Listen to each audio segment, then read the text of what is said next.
بسم الله الرحمن الرحيم. الحمد لله ذي العظمة والكبرياء والعزة والبقاء والرفعة والعلاء والمجد والثناء المنزه عن الإنداد والشركاء، وله الحمد عدد ذرات الثرى ونجوم السماء. وصلى الله وسلم على نبيه محمد المصطفى وأمينه على وحي السماء، الذي أرسله الله تعالى رحمة لكافة الخلق والوراء، على آله وأصحابه الذي بذلوا أقصى جهودهم في سبيل الرشد والهدى.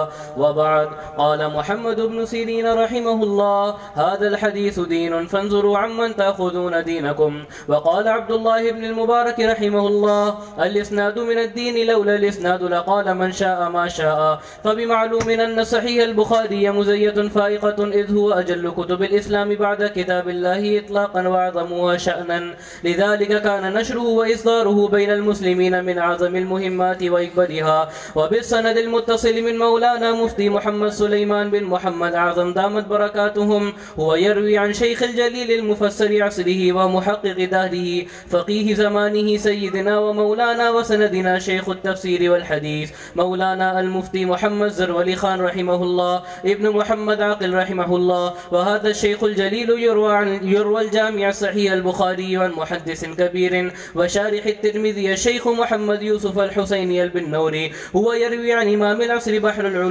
والفنون مولانا السيد شاه محمد أنور شاه الكشميري الديوبندي، وهو يروي عن شيخ الهند الحبر الجليل والنحرير النبيل مولانا محمود الحسن الديوبندي. وكذلك يروي لنا عن المحدث الأعظم فقيه المفخم مولانا المفتي ولي حسن التونكي، وهو يروي عن شيخ الإسلام شيخ العرب والعجم السيد مولانا حسين أحمد المدني صدر المدرسين بدار العلوم ديوبند، وهو يروي عن شيخ الهند محمود الحسن الديوبندي، فهو يروي عن حجة الإسلام قاسم العلوم والخيرات مولانا محمد القاسم نانوتوي، عن البدر الطالع الشيخ شاه عبد الغني المجددي، عن الصدر الأجل والحبر الكبير والحبر الأكمل الشيخ شاه محمد إسحاق الدهلوي، عن الشيخ محمد بن إبراهيم الأمدني، عن أبيه الشيخ إبراهيم الكردي، عن الشيخ أحمد القشاشي قال أخبرنا أحمد بن عبد القدوس أبو المواهي والشناوي قال أخبرنا الشيخ شمس الدين محمد بن أحمد بن محمد الرملي، عن الشيخ زين الدين زكريا بن محمد الأنصاري قال قرأت على الشيخ الحافظ أبي الفضل شهاب الدين أحمد بن علي بن حجر الأسقلاني، عن الشيخ إبراهيم أحمد التنوخي، عن الشيخ أبي العباس أحمد بن أبي طالب الحجاري النعج الدين حسين بن المبارك، عن الشيخ أبي المطهر عبد الأول بن عيسى النجدي الهروي، عن الشيخ أبي الحسن عبد الرحمن بن مظفر الداوي، عن أبي محمد عبد الله بن أحمد بن السرخسي، عن أبي عبد الله بن محمد بن يوسف المتروري الفروري، أنا من المؤمنين في الحديث ورأس المحدثين في القديم والحديث الإمام الهمام الحافظ الحجة الرحمة الثقة أبي عبد الله محمد بن إسماعيل ابن إبراهيم بن المغرق بن بردزبة الجعفي البخاري رحمه الله تعالى رحمة واسعة ونفعنا بعلومه، أنه قال: باب قول الله: ونزع الموازين القسط ليوم القيامة، وأن أعمال بني آدم وقولهم يوزن. وقال مجاهد: القسطاس والعدل بالرومية، ويقال والقسط مصدر المقسط وهو العادل، وأما القاسط فهو الجائر. وبه قال حدثنا أحمد بن إشكاب قال حدثنا محمد بن فضيل عن عمارة بن القعقاع عن أبي زرعة عن أبي هريرة رضي الله عنه قال: قال النبي صلى الله عليه وسلم: كلمتان حبيبتان إلى الرحمن خفيفتان على اللسان ثقيلتان في الميزان، سبحان الله وبحمده سبحان الله العظيم. وصلى الله تعالى على خير خلقه محمد وعلى آله وأصحابه أجمعين برحمتك يا أرحم الراحمين.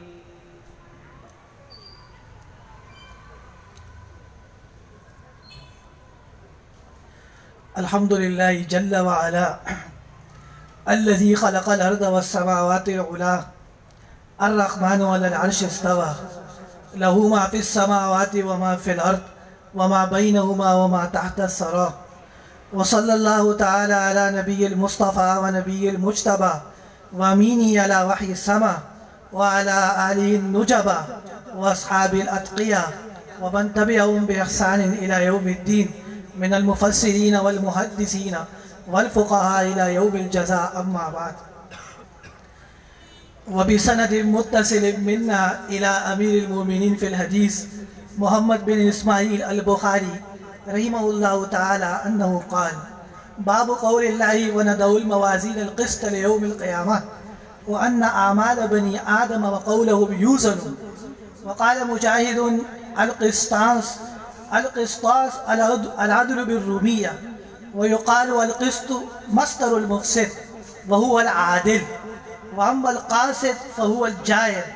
وبه قال حدثنا أحمد بن أشقاق قال حدثنا محمد بن فوزيل عن عمارة بن قعقاع بن زرعة عن أبي هريرة رضي الله تعالى عنه قال قال النبي صلى الله عليه وسلم كلمتان حبيبتان إلى الرحمن خفيفتان على اللسان ثقيلتان في الميزان سبحان الله وبحمده سبحان الله العظيم.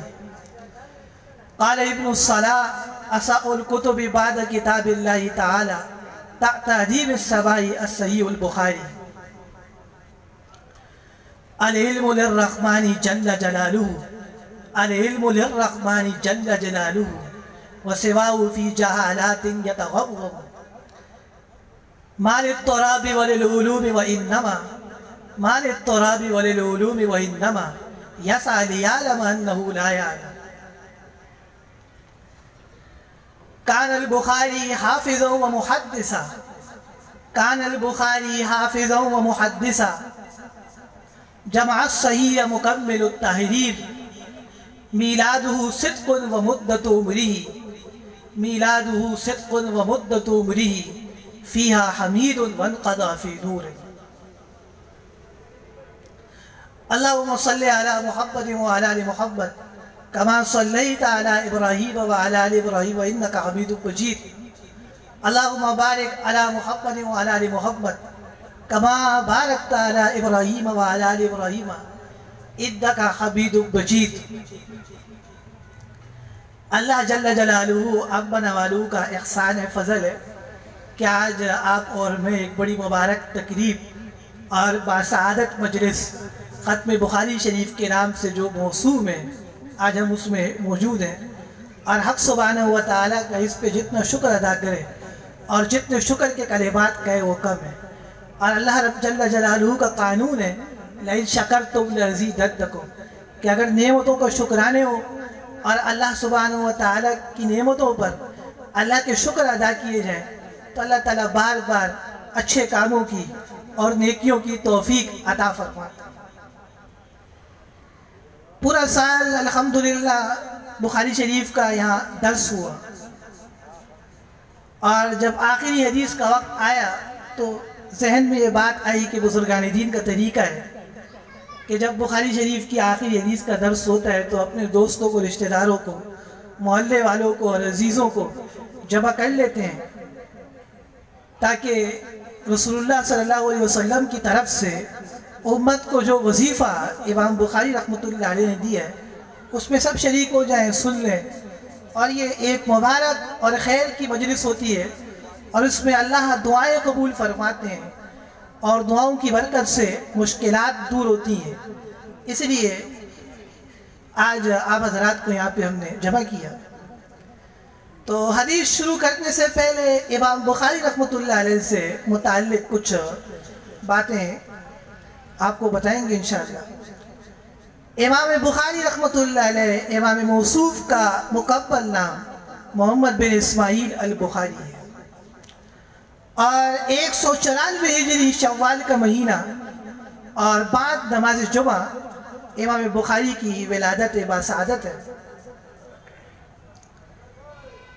اور امام بخاری رحمۃ اللہ علیہ کے بارے میں آتا ہے کہ جب پیدا ہوئے تو نابینا تھے، یا بعض حضرات فرماتے ہیں کہ پیدا ہونے کے بعد نابینا ہوئے، یعنی جب دودھ پیتے بچے تھے تو نابینا تھے. تو والدہ صاحبہ بہت پریشان رہتی تھی اور اللہ سے بہت دعائیں مانگا کرتی تھی.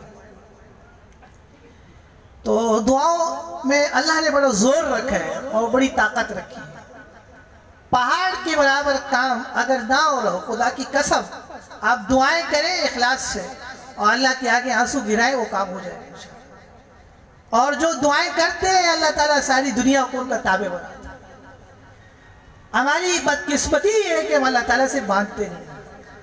اور جو مانگتے اور کہتے کہ جی قبول نہیں ہوتی، تو اصل بات یہ ہے کہ جس طرح شان ہے خدا سے مانگنے کی اس طرح ہم نہیں مانگتے۔ اس لیے اپنی دعائیں بہت زیادہ آپ کو اور مجھے مضبوط کرنی ہوگی اور اللہ سے اپنا ایک زبردست تعلق پیدا کرنا ہوگا، تب جا کے دنیا کی زندگی بھی بنے گی اور انشاءاللہ آخرت بھی اللہ آسان فرمائے گا۔ امام بخاری رحمۃ اللہ علیہ کی والدہ نے شب جمعہ کی رات جو آج ہے پوری رات عبادت کی اور نوافل پڑھے، اللہ تعالیٰ کا ذکر کیا اور اس کے بعد اللہ کے سامنے رو رو کر دعا کی اور اللہ تعالیٰ سے کہا کہ اللہ اگر آپ نے میرے بیٹے کی بینائی صحیح کر دی، ان کو آپ نے آنکھیں دے دی، تو میں محمد بن اسماعیل کو دین کی خدمت کے لیے وقف کر دوں اور یہ پوری زندگی کوئی کام نہیں کرے گا، صرف دین کا کام کرے گا۔ کہتے ہیں کہ ان کی والدہ کی آنکھ لگی اور خواب میں حضرت ابراہیم علیہ السلام کی زیارت ہوئی۔ خواتین کی طرف سے آوازیں آ رہی ہیں، خاموشی کے ساتھ درس سنیں۔ خواب میں حضرت ابراہیم علیہ السلام کی زیارت ہوئی اور انہوں نے فرمایا ان کی والدہ سے کہ آپ کو خوشخبری ہو، اللہ تعالیٰ نے آپ کے بیٹے کی آنکھیں ان کو واپس کر دی۔ صبح جب والدہ بیدار ہوئی اور بیٹے کو دیکھا تو اللہ کی قدرت دیکھے کہ آنکھیں واپس ہو گئی تھی اور ان کی بینائی اللہ نے جاری کر دی۔ یہ بھی امام بخاری کی ایک کرامت ہے جو بخاری سے کئی سال پہلے اللہ تعالیٰ نے دکھایا۔ کہتے ہیں کہ جو کاملین ہوتے اور اللہ نے جن کو دنیا و آخرت میں مقامات سے نوازنا ہوتا ہے، ان کے بچپن سے ہی خرق عادت کے خلاف کام جاری شروع ہو جاتے ہیں اور کچھ ایسی چیزیں دیکھنے میں آتی ہیں جو ہر بچے میں نہیں ہوتی، اور یہ قرآن شریف سے ثابت ہے کہ قرآن شریف میں اللہ تعالیٰ عیسیٰ علیہ السلام کے متعلق فرماتے ہیں وَيُقَلِّبُ النَّاسَ فِي الْمَهْدِ وَكَانَ هُوَ مِنَ الصَّالِحِينَ کہ عیسیٰ علیہ السلام بچپن میں اور بڑی عمر میں ایک جیسا اور سمجھدار کلام کرتے تھے۔ بچے ہوتے ہیں نا، وہ سمجھدار کلام نہیں کرتے۔ عیسیٰ علیہ السلام چونکہ خدا کے نبی تھے، مرسل تھے، پیغمبر تھے، تو عیسیٰ علیہ السلام بچپن سے سمجھدار گفتگو کرتے تھے۔ تو بعض بچے ہوتے ہیں کہ آدمی دیکھتا ہے تو سمجھ جاتا ہے کہ یہ کچھ بننے والا ہے، جیسے وہ ہمارے پشاور کے اندر ایک لڑکا ہے سیفی، دنیا دار ہے اور وہ یوٹیوب وغیرہ پہ آتا ہے، اللہ نے اس کو بڑی عقل اور بڑی ذہن دی ہے اور 12-13 سال اس کی عمر ہے، لیکن بڑے بڑے آرمی کے افسران اور بڑے بڑے لوگ اس کی باتیں سن کے حیران ہوتے ہیں اور مختلف مقامات میں جا کے وہ تقریریں کرتے ہیں۔ اللہ تعالیٰ دین کی سمجھ نصیب فرمائے، لیکن انشاءاللہ اللہ اس سے کوئی ملک و ملت کا کام لے گا۔ تو بڑے لوگوں کی علامات ہوتی ہے کہ بچپن سے ہی علامات ظاہر ہوتی ہیں۔ تو بہرحال امام بخاری رحمۃ اللہ علیہ کو وعدے کے مطابق ان کی والدہ نے خدمت دین کے لیے وقف کر دی، اور یہ بات بھی یاد رکھیں کہ معاشرے کے اندر بعض ایسے افراد کا ہونا ضروری ہے کہ جو صرف اور صرف خدا کے دین کی خدمت کرے، اور یہ قرآن شریف سورہ توبہ 10ویں پارے میں اللہ فرماتے ہیں فَلَوْلَا نَفَرَ مِن كُلِّ فِرْقَةٍ مِّنْهُمْ طَائِفَةٌ لِيَتَفَقَّهُوا فِي الدِّينِ وَلِيُنذِرُوا قَوْمَهُمْ إِذَا رَجَعُوا إِلَيْهِمْ لَعَلَّهُمْ يَحْذَرُونَ۔ دیکھیں جہاد کتنا بڑا کام، اور علماء متفق ہیں مفسرین کہ 450 سے زائد آیات صرف جہاد کے اوپر ہے، اس کے باوجود اتنا عظیم کام کہ قرآن کی سینکڑوں آیات اس پہ مشتمل ہے۔ اللہ فرماتے ہیں سب کے سب جہاد میں نہ جائیں، بلکہ ایک بڑی جماعت رک جائے اور دین کا فقہ کا علم حاصل کرے، حدیث کا، تفسیر کا، فقہ کا، مسائل کا، تاکہ مجاہدین کو اور دیگر لوگوں کو اللہ تعالیٰ کے احکام بتائیں، دین سکھائیں۔ دین تو علم کی ضرورت ہے، ہر قسم کا شخص اس کی ضرورت اللہ تعالیٰ نے دین بنائی۔ تو اس لیے ہمارے معاشرے میں جو باتیں پھیل گئی ہے نا کہ جی وہ مولویوں کو بھی کاروبار کرنا چاہیے، اور آج کل وہ MTJ کے نام سے کوئی لانچ ہو گیا ہے۔ حقیقت بات یہ کہ بے عمل اور بے علم لوگوں کے یہ کام ہے، علماء کا کوئی کام نہیں ہے کہ وہ اس طرف توجہ دے۔ آج میں انشاءاللہ دلائل سے بات کروں گا، اور چند دن کے اندر ساجد و فقیر کا اس موضوع پر ایک تفصیلی کلپ بھی آپ کو یوٹیوب پہ مل جائے گا انشاءاللہ۔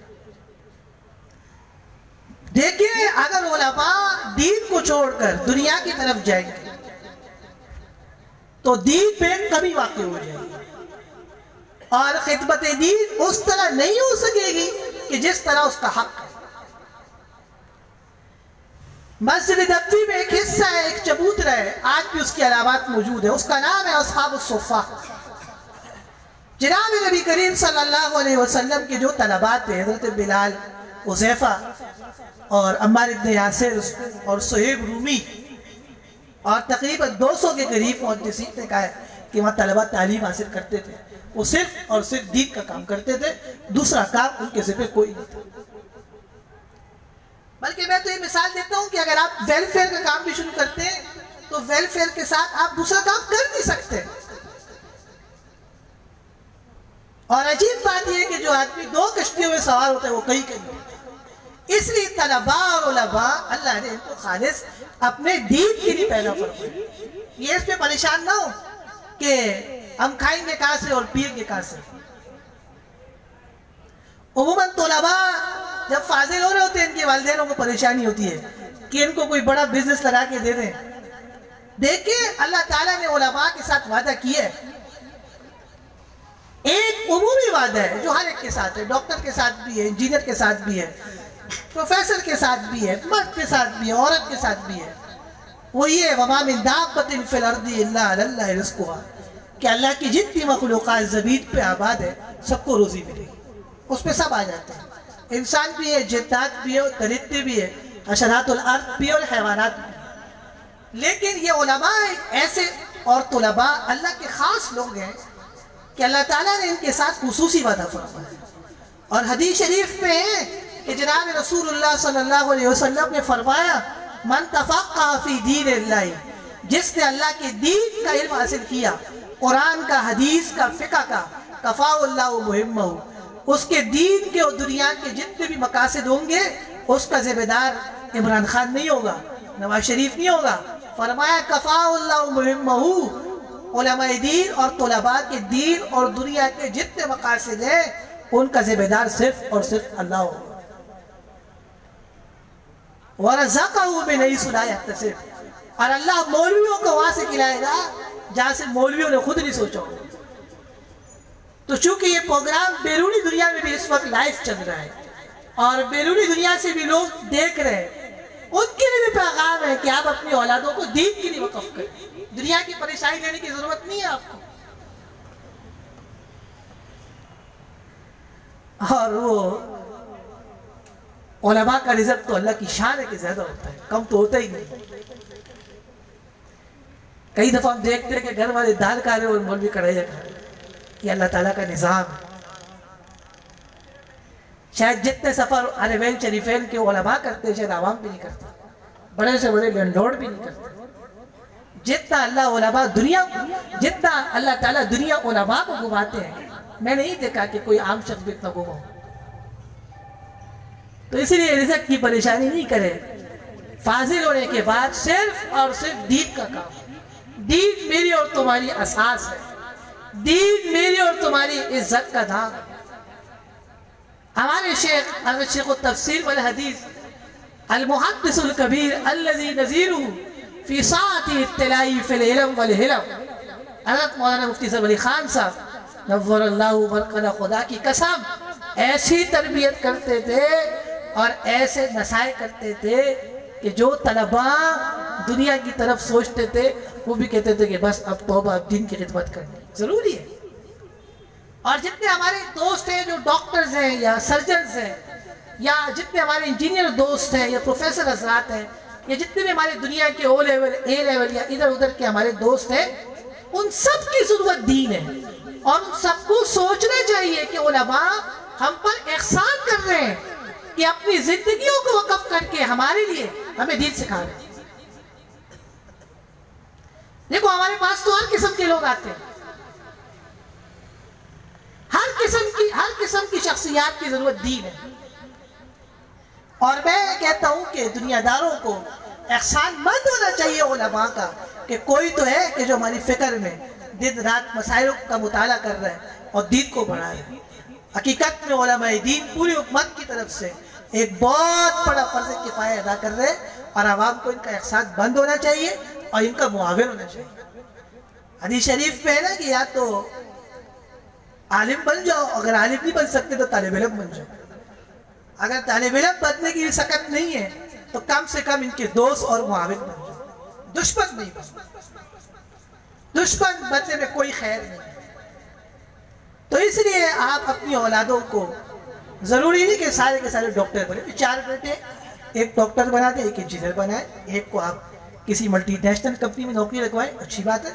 ایک کو آپ عالم دین بنا دیں. یہ بھی تو ضرورت ہے ہی نہیں معاشرے کی. ضروری تو نہیں کہ 4 بیٹوں کو ہم دنیا دار بنائیں.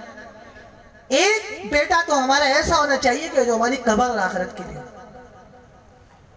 ماؤں کو سوچنا چاہیے کہ صرف بچے پیدا نہیں کرنے، اپنی قبر اور آخرت بھی بنائیں، اور یہ سوچیں کہ میں نے مر کے دنیا سے جانا ہے، میں قبر پہ ہوں گی تو مجھے کون بچائے گا. ایک روایت حضرت مولانا اصفریار صاحب سے سنی، اور دیکھی کئی نہیں ہے لیکن حضرت سے سنی کئی دفعہ، ان کے توسط سے میں ہمیشہ نقل کرتا ہوں. علماء مجلس میں موجود ہیں، ہو سکتا ہے کسی نے سنی ہو تو مجھے بعد میں حوالہ دیتے ہیں. وہ فرماتے تھے اپنے بیانوں میں کہ حضرت عیسیٰ علیہ السلام کا گزر ہوا ایک قبر کے پاس، اور اللہ تعالیٰ نے قبر والے کا حال ان پر منکشف کیا. اس کو عذاب ہو رہا تھا، وہ پٹ رہا تھا، چیخ رہا تھا اور چلا رہا تھا. حضرت وہاں تشریف لے گئے، وہاں سے آگے، اور تھوڑی دیر بعد جب واپسی ہوئی تو دیکھا کہ وہ جو قبر والا تھا اس پر رحمتیں برس رہی ہے اور نعمتیں برس رہی ہے، اور اس کے لیے طرح طرح کے کھانے لائے جا رہے ہیں، اور اکرام ہو رہا. حیران ہو گئے. حق تعالیٰ سے پوچھا کہ اللہ تھوڑی دیر پہلے تو عذاب ہو رہا تھا اور ابھی رحمتیں برس رہی ہے اور انعامات کی بارش ہو رہی ہے، خیریت؟ تھوڑی دیر پہلے آپ اس کو پٹوا رہے تھے فرشتوں سے اور اب اس کو نواز رہے. اللہ تعالیٰ نے فرمایا کہ عیسیٰ اس کا ایک بیٹا ہے چھوٹا، ابھی تھوڑی دیر پہلے اس نے انجیل کا سبق شروع کیا. اس زمانے میں تو قرآن سے پہلے انجیل تھی، اور انجیل کے سبق میں اس نے بسم اللہ الرحمن الرحیم پڑھا ہے اور میرا نام لیا ہے. عیسیٰ مجھے شرم آتی ہے اور حیا آتی ہے کہ اس کا ننھا منھا بیٹا زمین کے اوپر بیٹھ کے اللہ کہے اور بسم اللہ پڑھے، اور میں اس کے بیٹے کو، اس کے باپ کو قبر کے اندر ڈنڈے لگاؤں اور عذاب دوں. اللہ تعالیٰ اتنا حیادار. تو کم سے کم ایک بیٹا تو اپنی آخرت کے لیے آپ کو دینا چاہیے.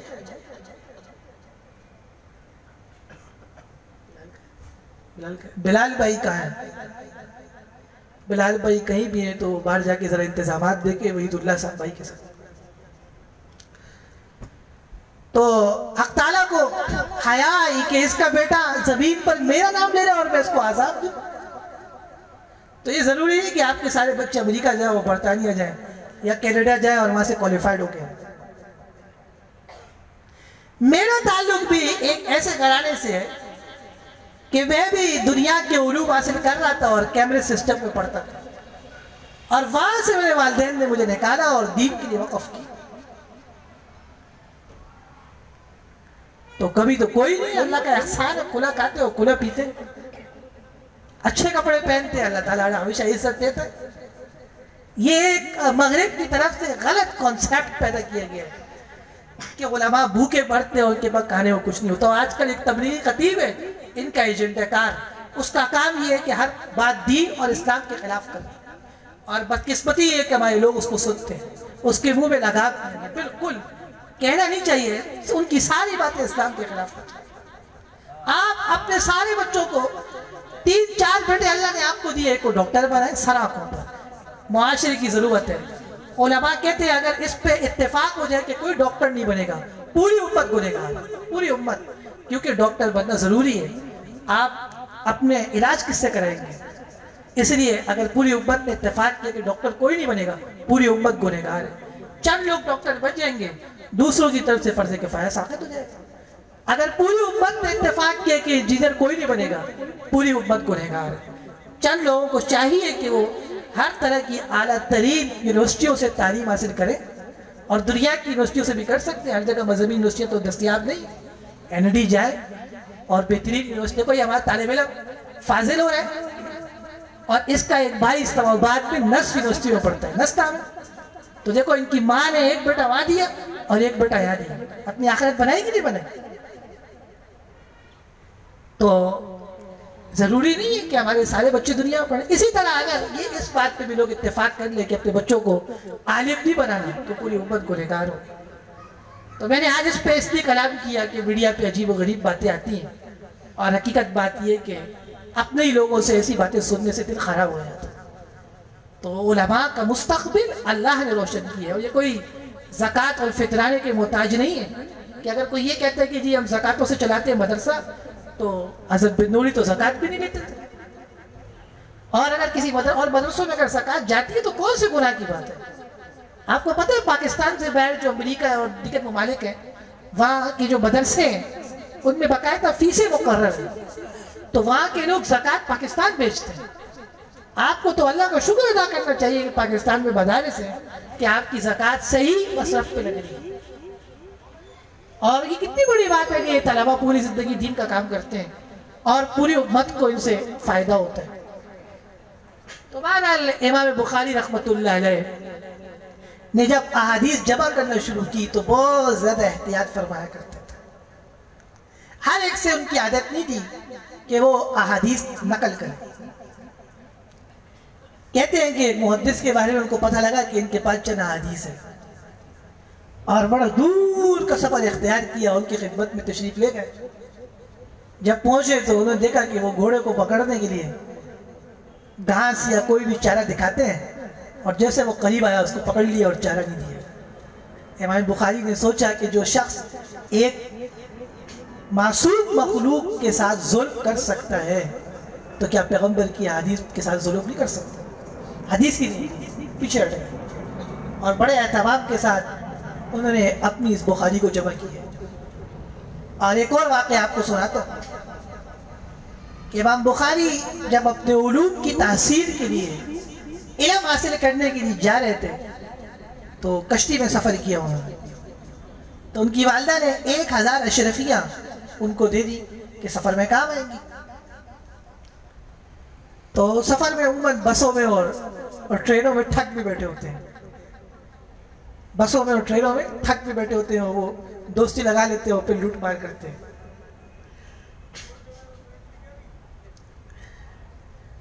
تو اس سے دوست ٹھگ رہے، امام بخاری سے دوستی لگائی، اور امام بخاری سیدھے سادے سے آدمی تھے، انہوں نے بتا دیا کہ 1000 اشرفیاں خرچے کے لیے لے کے جا رہا ہوں۔ اگلے دن وہ ٹھگ نے شور مچایا کہ میری 1000 اشرفیاں اس طرح کے تھیلے میں اور اس رنگ کے تھیلے میں تھی، اور وہ غائب ہو گئی،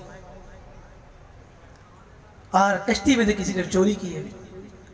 امام بخاری سمجھ گئے کہ ٹھگ ہے اور مجھے میری اشرفیاں مجھ سے لینا چاہتا ہے۔ حضرت نے کیا کیا کہ وہ اشرفیوں والا تھیلا لیا اور پانی میں بہا دیا۔ ملا جو کشتی کا ملا جو تھا، اس نے ہر شخص سے تلاشی لی، کسی کے پاس سے وہ تھیلی نہیں نکلی۔ امام بخاری کو چیک کیا، ان کے پاس سے بھی نہیں نکلی۔ وہ ٹھگی جو تھا وہ بہت حیران ہو گیا۔ جب سفر ختم ہوا تو ٹھگی نے کہا امام بخاری سے کہ دیکھو بات یہ کہ تھیلی تو تمہاری تھی، اشرفیاں تو تمہاری تھی، میری تھی نہیں، یہ بات تو طے ہے، یہ بتاؤ گئی کہاں؟ 1000 اشرفیاں تھی، کہاں چلی گئی؟ تھی تو آپ کی، یہ مجھے پتا ہے، لیکن گئی کہاں؟ تو امام بخاری نے کہا کہ وہ میں نے پانی میں بہا دی۔ پانی میں بہا دی؟ اتنی صحیح رقم اگر پاکستانی کرنسی میں کنورٹ ہوتی پتہ نہیں کتنے بن جاتے۔ تو کہا کیوں بہائی آپ نے؟ امام بخاری نے عجیب و غریب جواب دیا، وہ بے عینی تو نہیں سنا سکتا، اس کا حاصل بتا دیتا۔ امام بخاری نے ان کو جواب دیا کہ میرا کام سید المرسلین فخر المرسلین محبوب دو عالم جناب رسول اللہ صلی اللہ علیہ وسلم کی احادیث جمع کرنا ہے، اور اگر مجھ پر یہ جھوٹی تہمت لگتی تو جب میں احادیث بیان کرتا تو لوگ میری بات پہ یقین نہ کرتے، مجھ پہ اعتماد نہ کرتے، اور وہ کہتے یہ تو اپنی طرف سے باتیں گڑھ رہا ہے اور پیغمبر کی طرف غلط منسوب کر رہا ہے، ان پہ تو پہلے بھی ایک الزام لگ گیا۔ تو میں نے اپنے آپ کو اس بڑی تہمت سے اور اصلاً چونکہ رسول اللہ صلی اللہ علیہ وسلم کی حدیث کو بیان کرنا تھا، اس لیے اپنے آپ اس لیے اس تہمت سے بچانے کے لیے اور اس لیے کہ میرا حدیث کا کام جاری رہے، ساری رہے، میں نے 1000 اشرفیہ ایسی پانی میں بہائی۔ اشرفیہ کیا ہے؟ اللہ خزانے پیروں میں پھینکتے ہیں۔ بخاری شریف کا میں آپ کو موضوع بتاؤں چند دن پہلے استاد گرامی قدر حضرت شیخ التفسیر والحدیث حضرت مولانا علی خان صاحب خواب میں تشریف لائے اور مجھے کہا کہ دین کا کام کرو، دنیا پیروں میں آئے گی۔ اور یہ وہ جملہ ہے کہ جو بخاری میں آتے جاتے فرمایا کرتا تھا۔ اب یقین کرے اتنا سینہ ٹھنڈا ہو گیا کہ تسلی ہو گئی۔ دنیا کیا چیز ہے؟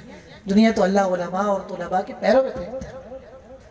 بہرحال یہ ایک الگ فن ہے۔ تو بہرحال امام بخاری نے وہ 1000 اشرفیہ پانی میں بہا دی،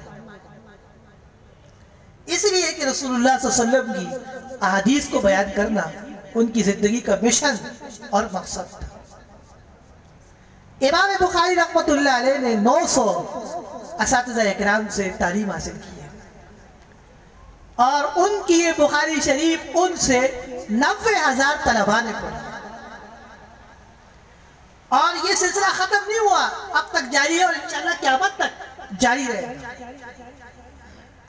کیا ان کے اعمال تھے اور کیا حدیث کا معجزہ ہے کہ اللہ تعالیٰ نے ان کی جو بخاری شریف کو ایسی قبولیت دے دی کہ طالب علم جب تک بخاری نہ پڑھ لے وہ عالم نہیں کہلاتا، اور جو طالب علم بخاری نہیں پڑھتے ان کے علوم پہ کمالات برکات نہیں پیدا ہوتی۔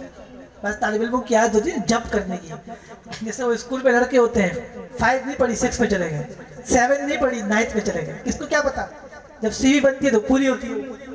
تو بعض طلبہ کی بھی عادت ہوتی ہے رابعہ نہیں پڑھی 7.5 میں چلے گئے۔ ہمارے بعض طلبہ مجھ سے پڑھے ہوئے ایسے کہ 7.5 پڑھی سابیہ نہیں پڑھی، دورے میں چلے گئے اور فاضل بھی ہو گئے ماشاءاللہ۔ تو ایسے طلباء کہ جو جب کرتے ہیں اور بخاری شریف نہیں پڑھتے، اللہ تعالیٰ ان کے علوم سے برکت اٹھا لیتے ہیں، بعد میں وہ بیچارے پریشان ہوتے ہیں اور اللہ تعالیٰ ان کو اپنے دین کی سربلندی کے لیے اور دین کی خدمت کے لیے اللہ قبول نہیں فرماتا۔ امام بخاری رحمۃ اللہ علیہ کی وفات 256 ہجری میں، اور کہتے ہیں کہ ان کے جنازے میں اتنے لوگ تھے کہ جیسے ہمارے زمانے میں جو ٹیکسیاں ہیں یا چنچیاں ہیں یا جیسے زمانے میں کریم اور اوبر ہے سواریاں، تو اس زمانے کی جو سواریاں تھیں وہ خچر کی گاڑیاں اور گدا گاڑیاں اس طرح کی گاڑیاں وہ کرتی تھیں۔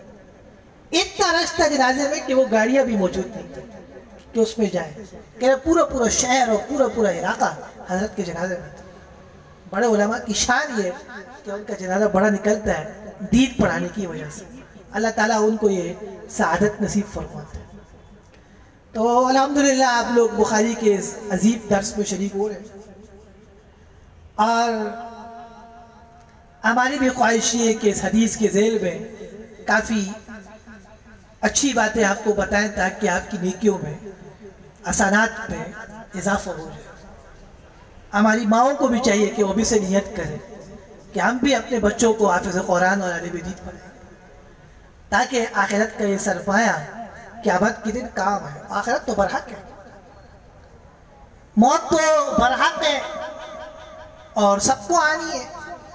اور بخاری شریف میں امام بخاری کے احوال میں لکھا ہے، اور واقعی ہم نے پڑھا کے دیکھ بھی لیا اور پڑھ کے بھی، کہ امام بخاری رحمۃ اللہ علیہ جو کلام کرتے ہیں حدیث کا، وہ اس طرح کرتے ہیں کہ ہر کچھ دیر بعد ایسی حدیث لے آتے ہیں کہ آپ کو موت قبر آخرت یاد آ جائے۔ اللہ تعالیٰ نے زبردست انداز دیا۔ تو موت تو برحق ہے اور سب کو آنی ہے، بوڑھے کو بھی آنی ہے، جوان کو بھی آنی ہے، بچے کو بھی آنی ہے، غریب کو بھی آنی ہے، امیر کو بھی آنی ہے، عوام کو بھی آنی ہے اور بادشاہ کو بھی آنی ہے۔ تو اس لیے موت کی تیاری ضروری ہے۔ آخرت برحق ہے اور سب کو موت آنی ہے۔ تو یہ کوئی کمال نہیں ہے کہ ہم اپنی خواہشات کے مطابق زندگی گزاریں اور موت کے تذکرے نہ کریں اور بے فکر پہ رہیں کہ جب موت آئے گی تو دیکھ لیں گے۔ دنیا کا کوئی کام نہیں ہے کہ ہم دیکھ لیں گے، جب موت آئے گی تو حساب کتاب شروع ہو جائے گا۔ حق ہے۔ اور حدیث شریف میں آتا ہے کہ جب مومن کو فرشتے لے کے جاتے ہیں اور قبر میں لٹا لیتے ہیں اور اس کی روح اس کے اندر ڈالتے اور بٹھاتے ہیں اور اس سے سوال جواب کرتے اور وہ کامیاب ہو جاتا ہے. تو باقاعدہ بخاری میں بھی ہے، مشکات میں بھی اور دیگر کتب میں بھی کہ جنت کی کھڑکی سامنے کھولی جاتی ہے اور اس کو بتایا جاتا ہے کہ یہ آپ کا مقام ہے، جنت میں ٹھکان ہے اور قیامت کے دن آپ اس میں جائیں گے. اور اس کو کہا جاتا ہے کہ اب نئی رات کی دلہن کی طرح آپ سو جائیں. جیسے آج کل ہم اس موبائل پہ بیٹھ کے یہاں سے حرمین شریفین اور امریکہ تک دیکھ لیتے ہیں نا، اسی طرح قبر میں اللہ جنت کی کھڑکی کھول دیں گے اور جو سوالوں کے جوابات میں ناکام ہو جاتے ہیں حضرت صلی اللہ علیہ وسلم کو پہچاننے سے پہچان نہیں پاتے کیونکہ زندگی سنت کے مطابق نہیں ڈھالی ہوتی. ان کی باقاعدہ وہاں پٹائی شروع ہوتی ہے اور گرس لگتے ہیں، ہتھوڑے کی طرح ہے، اس سے بھی خطرناک ہے. اور جہنم کی کھڑکی کھولی جاتی ہے اور دکھایا جاتا ہے یہ آپ کا مقام ہے اور آپ نے قیامت کے دن یہاں جانا ہے. اب دیکھو قبر کا عذاب کتنا خطرناک ہے، کوئی برداشت نہیں کر سکتا. لیکن جب وہ جہنمی اپنا ٹھکانہ جہنم میں دیکھتے ہیں تو وہ کہتا ہے کہ بس قیامت نہ آئے. اب اس کا مطلب یہ نہیں ہے کہ اس سے کوئی عذاب قبر برداشت ہو رہا ہے، وہ تو برداشت سے باہر ہے. جو آنے والا ٹھکانہ ہے وہ اور زیادہ خطرناک ہے. تو رسول اللہ صلی اللہ علیہ وسلم ایک بار صحابہ کرام کے پاس ہے بخاری شریف میں، تو صحابہ کرام ہنس رہے تھے، گپ شپ لگا رہے تھے. آپ نے فرمایا اگر تمہیں وہ معلوم ہو جائے جو میں جانتا ہوں، لَضَحِكْتُمْ قَلِيلًا وَلَبَكَيْتُمْ كَثِيرًا، تم بہت کم ہنسو گے اور بہت زیادہ رو گے. علماء کہتے ہیں لَضَحِكْتُمْ قَلِيلًا اس لیے فرمایا کہ تم بہت کم ہنسو گے، اور یہ جو کہا اگر تم جان لو ما عالم جو میں جانتا ہوں، یعنی مرنے کے بعد جو پریشانیاں، جو عذابات اور جو سختیاں آنے والی ہیں جو میں جانتا ہوں، اگر تمہیں پتہ لگ جائے تو تمہاری مجلسوں سے تمہاری ہنسی اور تمہارا ہنسنا کم ہو جائے گا، ہر وقت تم آخرت کی فکر میں رہو گے. اور حضرت علی کا واقعہ شیخ الحدیث نے نقل کیا ہے فضائل اعمال میں. پھر ہم حدیث شروع کرتے ہیں، واقعہ سنا کے آپ کو انشاءاللہ کہ حضرت علی رضی اللہ عنہ ایک صحابی حضرت قمیل رضی اللہ عنہ کے ساتھ ایک قبر پہ گئے مدینہ منورہ کی، اور قبر پہ جا کے کچھ کلمات قبر والے سے کہے کہ اے قبر والو تمہارا کیا حال ہے اور تمہاری کیا خبر ہے، یعنی مرنے کے بعد تمہارے اوپر احوال کیسے پیش آئے. اور پھر کہنے لگے تمہارے مرنے کے بعد بیویوں نے دوسرے خاوند کر لیے عدت گزار کر. یہ بغیر عدت کے نہیں، آج کل لڑکیوں کو طلاق ہوتی ہے، یونیورسٹیوں میں داخلہ لیتی ہیں، کہتے ہیں ٹینشن دور کرنے کے لیے آج کل ڈپلوما کریں، جاب کر رہے ہیں. عدت گزارنا فرض ہے.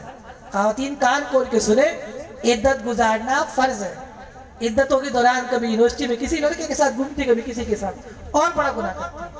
تو عدت گزارا کرو، یہ اللہ کا حکم ہے، اللہ آپ سے پوچھیں گے. تو حضرت علی نے حضرت قمیل سے فرمایا کہ قبر سے کہا، صاحب قبر سے، کہ آپ کے مرنے کے بعد بیویوں نے دوسرے خاوند کر لیے اور جو مال و دولت تھے وہ جائیداد کی صورت میں، وراثت کی صورت میں وہ تقسیم ہو گئے، اولاد یتیم ہو گئی. اور اس کے بعد حضرت قمیل کی طرف دیکھا، فرمایا اے قمیل اگر ان کو بولنے کی اجازت ہوتی تو یہ قبر والے کہتے بہترین توشہ، آخرت کا بہترین زاد راہ، آخرت کا بہترین سامان وہ تقوی ہے، پرہیزگاری ہے، گناہوں سے، نفس کی ناجائز خواہشات سے اپنے آپ کو بچا دیں. چند دن کی تو زندگی ہے، نفس کو قابو کر لینا، اس کے بعد تو اللہ تعالیٰ پوچھے گی. تو یہ کوئی کمال نہیں ہے کہ نفس جو کہے ہم مان لیں. یہ بھی ایک تھرمومیٹر دیکھنا ہے ہم نے کہ نفس جائز باتیں کہتے ہیں یا ناجائز باتیں کہتے ہیں. جائز باتیں اور درست باتیں جو دین اور شریعت کے مطابق ہے اس کو ماننا ہے، اور جو باتیں دین اور اسلام کے خلاف ہیں ہم نے ان سے اپنے آپ کو بچانا ہے.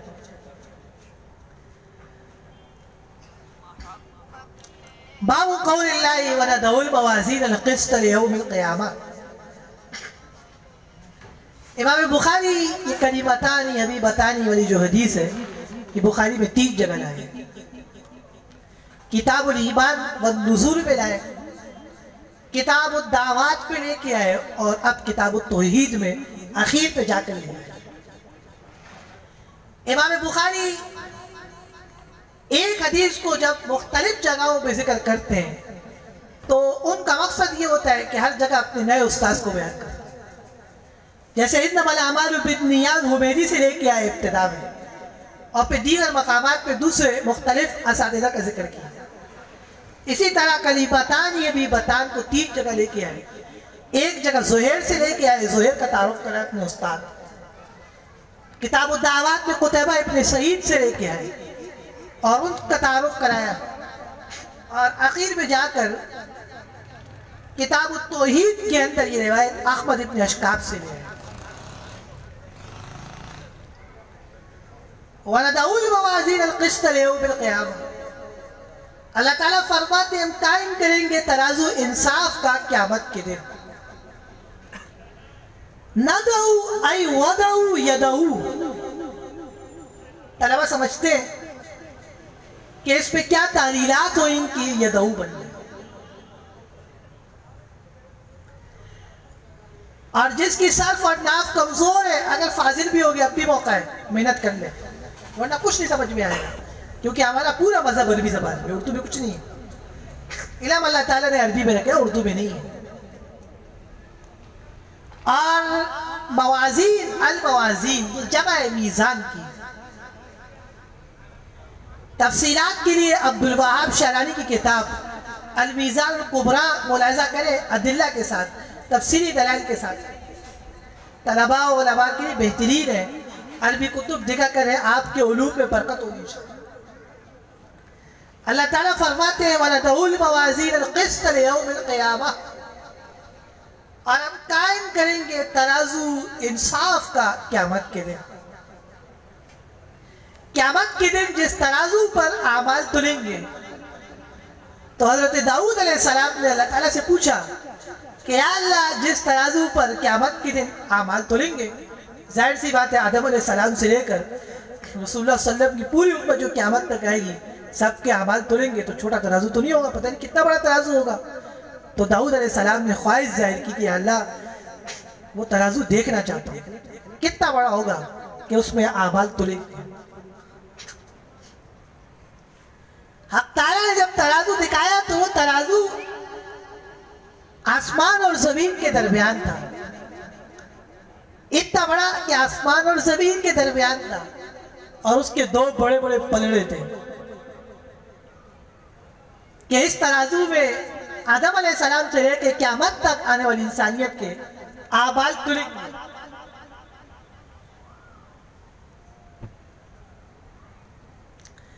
کہتے ہیں کہ داؤد علیہ السلام نے جب دیکھا تو بے ہوش ہو گئے۔ معمولی بات تھوڑی ہے کہ زمین اور آسمان کے درمیان ترازو کو آپ دیکھیں اور آپ کے ہوش برقرار رکھیں، بے ہوش ہو گئے۔ جب ہوش آیا تو اللہ تعالیٰ سے پوچھا کہ اللہ اس ترازو کو کون بھرے گا، کس کی اتنی نیکیاں ہوں گی کہ زمین سے آسمان تک اثرات سے اس کا یہ ترازو اور یہ پلڑا بھر جائے، اتنی نیکیاں کس کی ہوں گی، گناہ بھی ہوتے ہیں۔ اللہ تعالیٰ نے فرمایا یا داؤد، اے داؤد، اذا ردیت بعبدی، جب میں اپنے کسی بندے سے راضی ہو جاتا ہوں، ملأت بتمرۃ واحدۃ، تو میں ایک کھجور سے ترازو کو بھر دیتا ہوں۔ قیامت کے دن ایک آدمی آئے گا، حق تعالیٰ فرمائیں گے یہ اوٹ پہاڑ کے برابر آپ کی ساری نیکیاں ہیں، یہ لے جائے، وہ کہے گا یا اللہ اتنی نیکیاں کی نہیں۔ حق تعالیٰ فرمائیں گے کھجور ایمان کے ساتھ، صحیح عقیدے کے ساتھ اور حلال پیسوں سے آپ نے صدقہ کی دی اللہ کے لیے، اب نے اس کھجور کی پرورش کی، تربیت کی، آج یہ اوٹ پہاڑ کے برابر بن گئے، یہ ساری نیکیاں آپ کی ہیں، آپ جائے جنت میں۔ اللہ تعالیٰ کے تعدد ضروری نہیں، وزن بہت ضروری ہے، تعدد بھی مان گئے لیکن بعض مقامات پہ وزن کو بڑی اہمیت ہے۔ تو اللہ تعالیٰ نے فرمایا یا داؤد، اے داؤد، اذا ردیت بعبدی، جب میں اپنے کسی بندے سے راضی ہو جاتا ہوں، ملأت بتمرۃ واحدۃ، تو میں ایک کھجور سے پورے ترازو کو جو آسمان و زمین کے درمیان ہے میں بھر دیتا ہوں۔ یہ اسی کا کام ہے اور وہی جانتا ہے کہ کس طرح بھرے۔ اسی لیے تو کہا شاعر نے العلم للرحمن جل جلالہ وسواہ فی جہالات یتغوغ ما للتراب وللعلوم وَإِدَّمَا يَسْعَى لِيَعْلَمَ أَنَّهُ لَا يَعْلَمُ۔ حق تعالیٰ کی شان بہت بڑی ہے، اللہ تعالیٰ بہت بڑے، بہت بڑے۔ تو ترازو جو قیامت کے دن قائم ہوگا اس میں انصاف سے فیصلے کیے جائیں گے۔ اور ایک روایت اس طرح ہے کہ ایک آدمی آئے گا اور اس کے 99 دفتر جو اعمال کے ہوں گے وہ گناہوں کے ہوں گے، اور جہنم بالکل اس پہ واجب ہو چکی ہوگی، اور گناہوں کا جو ترازو ہوگا وہ بالکل اس کا وزن بھاری ہوگا، اور نیکیوں والا خالی ہوگا، ایسے اڑ رہا ہوگا ہوا میں۔ تو اچانک ایک کاغذ کا پرزہ ہوگا اور اس کو لا کے رکھا جائے گا نیکیوں والے پرزے میں 99 گناہوں کے مقابلے میں۔ تو وہ جو نیکیوں والا پرزہ ہوگا وہ ایک چھوٹی سی معمولی سی پرچی ہوگی، اور لا کے رکھی جائے گی ترازو میں، تو وہ ترازو فوراً بیٹھ جائے گا اور بھاری ہو جائے گا، اور گناہ اوپر اڑنے لگیں گے۔ سب حیران ہو جائیں گے کہ ایسا کون سا عمل ہے کہ جس نے 99 دفتروں کو رسوا کر دیا، اور گناہوں کو بالکل ہلکا کیا اور یہ بھاری ہو گیا۔ جب پرچی کھولی جائے گی تو پتہ لگے گا کہ اس شخص نے اخلاص سے لا الہ الا اللہ کہا تھا۔ تو لا الہ الا اللہ کا اتنا وزن ہوگا کہ 99 جو دفتر گناہ کے ہوں گے وہ اڑنے لگیں گے اور یہ بھاری ہو جائے گا۔ تو اللہ تعالیٰ سے ایک مایوس نہیں ہونا چاہیے کہ گناہ بہت ہے، آپ سچے دل سے اللہ توبہ کریں، اللہ معاف کر دے گا۔ بہت بڑا ہے اور اس کی بڑی شان ہے، وقت کم ہے، اس میں واقعات نہیں سنا سکتے، اور اسے بھی آپ لوگ دیر سے آئے، ہم نے تو آپ کو جلدی بلایا تھا۔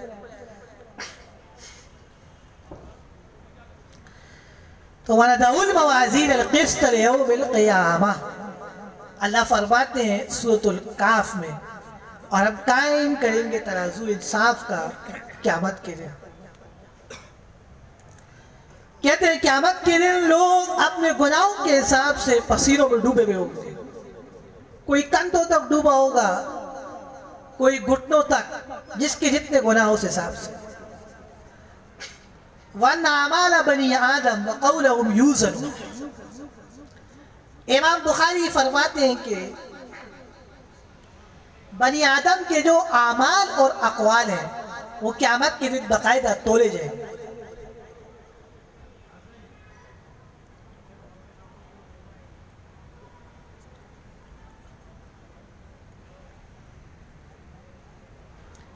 فتح الباری میں حافظ ابن حجر اسقلانی نے لکھا ہے، اور دیگر محدثین نے بھی کہا ہے کہ یا تو جو صحیفہ ہے، نامہ اعمال ہے، یعنی ہماری رزلٹ کی رپورٹ کارڈ ہے، یعنی جو صحیفہ ہے اس کو تولا جائے گا، اور اسی میں آپ کی اور ہماری نیکیاں لکھی ہوں گی اور گناہ بھی لکھے ہوں گے۔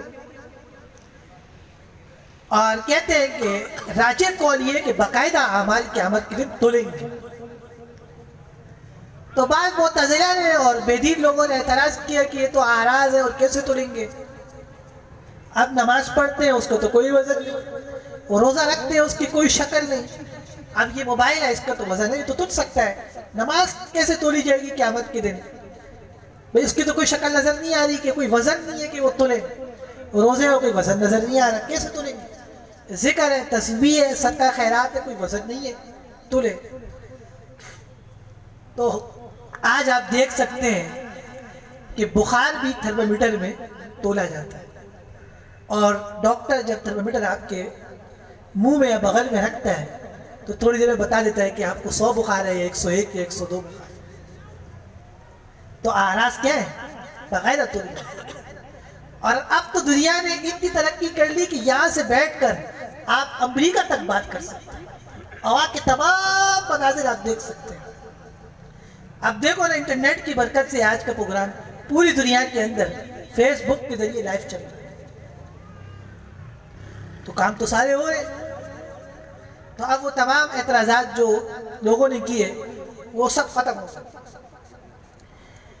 اور حجت اللہ البالغہ میں شاہ ولی اللہ المحدث دہلوی نے بھی رحمہ اللہ تعالی اور دیگر محدثین نے بھی لکھا ہے، اور احادیث سے ثابت ہے کہ قیامت کے دن اعمال کو اللہ تعالیٰ جسم دے دیں گے، باقاعدہ نماز جسم کی شکل میں آئے گی، روزہ باقاعدہ جسم کی شکل میں آئے گا، زکوٰۃ، قربانی، صدقات باقاعدہ جسم کی شکل میں آئے گی۔ امام الحسن اور محقق علی الاطلاق المحدث الکبیر فی الہند حضرت مولانا محمد انور شاہ کشمیری رحمہ اللہ تعالی نے بھی لکھا ہے کہ جب مردے کو قبر میں دفنایا جاتا ہے تو اس کے سرحانے سر کے اوپر توحید، کلمے کی گواہی اور صحیح عقیدہ وہ اس کو قبر کے عذاب سے بچانے کے لیے آتا ہے، اور دائیں طرف اسی طرح روزہ اور بائیں طرف زکوٰۃ اور اسی طرح پاؤں کی طرف قربانی اور زندگی میں جو صدقات کی ہیں وہ مردے کو بچانے کے لیے آتے ہیں، اور چاروں طرف سے اعمال مردے کو گھیر لیتے ہیں کہ خبردار اس کو قبر میں عذاب دیا، ہم وہ نیکی ہیں جو اس کے زندگی میں انجام دیں۔ تو اللہ تعالیٰ اعمال کو باقاعدہ اجسام اور جسم قیامت کے دن دے دیں گے، اور حدیث سے ثابت ہے۔ اور ایک روایت ابن ماجہ میں آ رہی ہے، اور وہ اس طرح ہے کہ جب مومن مر جاتا ہے تو ایک بڑا حسین جمیل قسم کو نوجوان اور خوبصورت نوجوان اس کے جنازے کے ساتھ ہو جاتا ہے، اس کو تسلی دینے کے لیے، اور لوگ جنازہ لے کے جاتے ہیں، وہ نوجوان بھی ساتھ ساتھ جاتا ہے، یہاں تک کہ جب مردے کو قبر میں دفنایا جاتا ہے تو وہ نوجوان بھی قبر میں ساتھ اترتا ہے، اور لوگ مٹی ڈالتے چلے جاتے ہیں، اور بیٹھا جاتا ہے وہاں پہ۔ تھوڑی دیر میں منکر نکیر آتے ہیں اور سوالات کرتے ہیں مردے سے، تو یہ حسین جمیل نوجوان جوابات دے دیتے ہیں۔ تو وہ کہتے ہیں کہ حضرت ہم نے آپ سے سوالات نہیں کیے، سوال مردے سے کیے، آپ کیوں جواب دیتے ہیں؟ تو وہ کہتے ہیں کہ اس نے میرا دنیا میں ساتھ نہیں چھوڑا تو میں قبر میں ساتھ کیسے چھوڑا؟ فرشتے چلے جاتے ہیں اور فیصلہ ہو جاتا ہے کہ یہ شخص کامیاب ہو گیا۔ قبر میں جو مردہ ہوتا ہے وہ پوچھتا ہے کہ آپ کون ہیں، میں آپ کو پہچانا نہیں۔ تو ابن ماجہ کی روایت میں اس طرح ہے کہ وہ کہتے ہیں انا صلاتک الفجر، میں آپ کی فجر کی نماز ہوں۔ تو دیکھو فجر کو اللہ نے جسم دیا کہ نہیں دیا؟ دیگر روایات میں آتا ہے کہ وہ کہتے ہیں میں وہ قرآن شریف ہوں آنا اللیل و آنا النہار، جو آپ دن کو بھی پڑھتے تھے اور رات کو بھی پڑھتے تھے، میں آپ قرآن شریف ہوں، اور حسین جمیل نوجوان کی شکل میں آپ کو بچانے کے لیے آیا۔ اور وہ مشہور ویڈیو بھی اسلوب سے جاری ہوئی، ختم بخاری کی حضرت شیخ صاحب رحمۃ اللہ علیہ نے اپنی وفات سے چند دن پہلے خواب بھی دیکھا، وہ عین بھی یہی حدیث کے مطابق خواب دیکھا۔ اللہ تعالیٰ ان کو جنت عطا فرمائے اور ان کے خواب کو خوب اللہ سچا فرمائے۔ تو اس لیے یہ اشکال کرنا کہ اعمال کو جسم کیسے ملیں گے، اللہ کے لیے کوئی مشکل نہیں، حدیث سے ثابت ہے کہ باقاعدہ قیامت کے دن اعمال کو شکل دی جائے گی اور ان کے جسم ہوں گے، اجسام اللہ تعالیٰ ان کو دے دے گا۔ تو امام بخاری فرماتے ہیں وَأَنَّ أَعْمَالَ بَنِي آدم، یاد رکھنا اعمال جمع عمل کی، کیونکہ ہاتھ سے بھی اچھے اعمال برے ہوتے ہیں، پاؤں سے بھی ہوتے ہیں، زبان اور آنکھوں سے بھی ہوتے ہیں، اور کانوں کے ذریعے سے بھی ہوتے ہیں، اور قلب سے بھی ہوتے ہیں، اور ذہن سے بھی ہوتے ہیں، اور ان سب کی تعبیر زبان سے کی جاتی ہے۔ اور کہتے ہیں کہ باقاعدہ اقوال بھی تلیں گے، یہ جو میں اور آپ اچھی اور بری باتیں کہتے ہیں فرشتے باقاعدہ لکھ رہے ہیں، اور قرآن شریف سورہ قاف میں ہے کہ آدمی جو بھی بات منہ سے نکالتا ہے فرشتے اس کو لکھ لیتے ہیں، الا لدیہ رقیب عتید، حق تعالیٰ نے کرامن کاتبین مقرر کیے دائیں اور بائیں، عتید وہ تیار رہتے ہیں، فوراً لکھ لیتے ہیں۔ اس لیے کوئی چیز فضول نہیں جاتی، اس لیے گانے نہ گائیں، بیہودہ باتیں نہیں کیا کریں، فوش فلمیں نہیں دیکھا کریں، غلط کام نہ کیا کریں، بیہودگی کے مذاق نہیں کیا کریں، سب لکھے جا رہے ہیں، مذاق نہیں ہے تو اور قیامت کے لیے پوچھو۔ وقال مجاہد القسطاس، اس کو القسطاس بھی پڑھ سکتے ہیں اور القسطاس بھی پڑھ سکتے ہیں، بضم القاف اور وبالکسر القاف، دونوں طرح سے ہے۔ القسطاس العدل بالرومیہ۔ آگے امام بخاری اس کی کوئی تفصیل فرماتی ہے، یا قسطاس کہتے ترازو کو، قرآن شریف میں وزنوا بالقسطاس المستقیم، دونوں سیدھے ترازو کے ساتھ۔ حضرت شعیب علیہ السلام کی قوم کے اندر یہ بیماری تھی کہ ناپ تول میں کمی کرتے تھے، ڈنڈی مارتے تھے، جب کسی سے لیتے تھے تو پورا لیتے تھے اور دیتے تھے تو کم کرتے تھے۔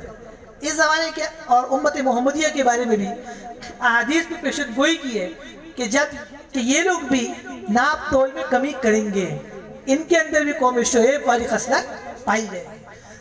تو جس نے ناپ تول میں ڈنڈی کر کے کمایا اس نے حرام کمایا، اور جس نے حرام کمایا یاد رکھنا اللہ تعالیٰ اس کی کوئی عبادت قبول نہیں کرے گا، ساری کی ساری عبادت ضائع ہو جائے گی۔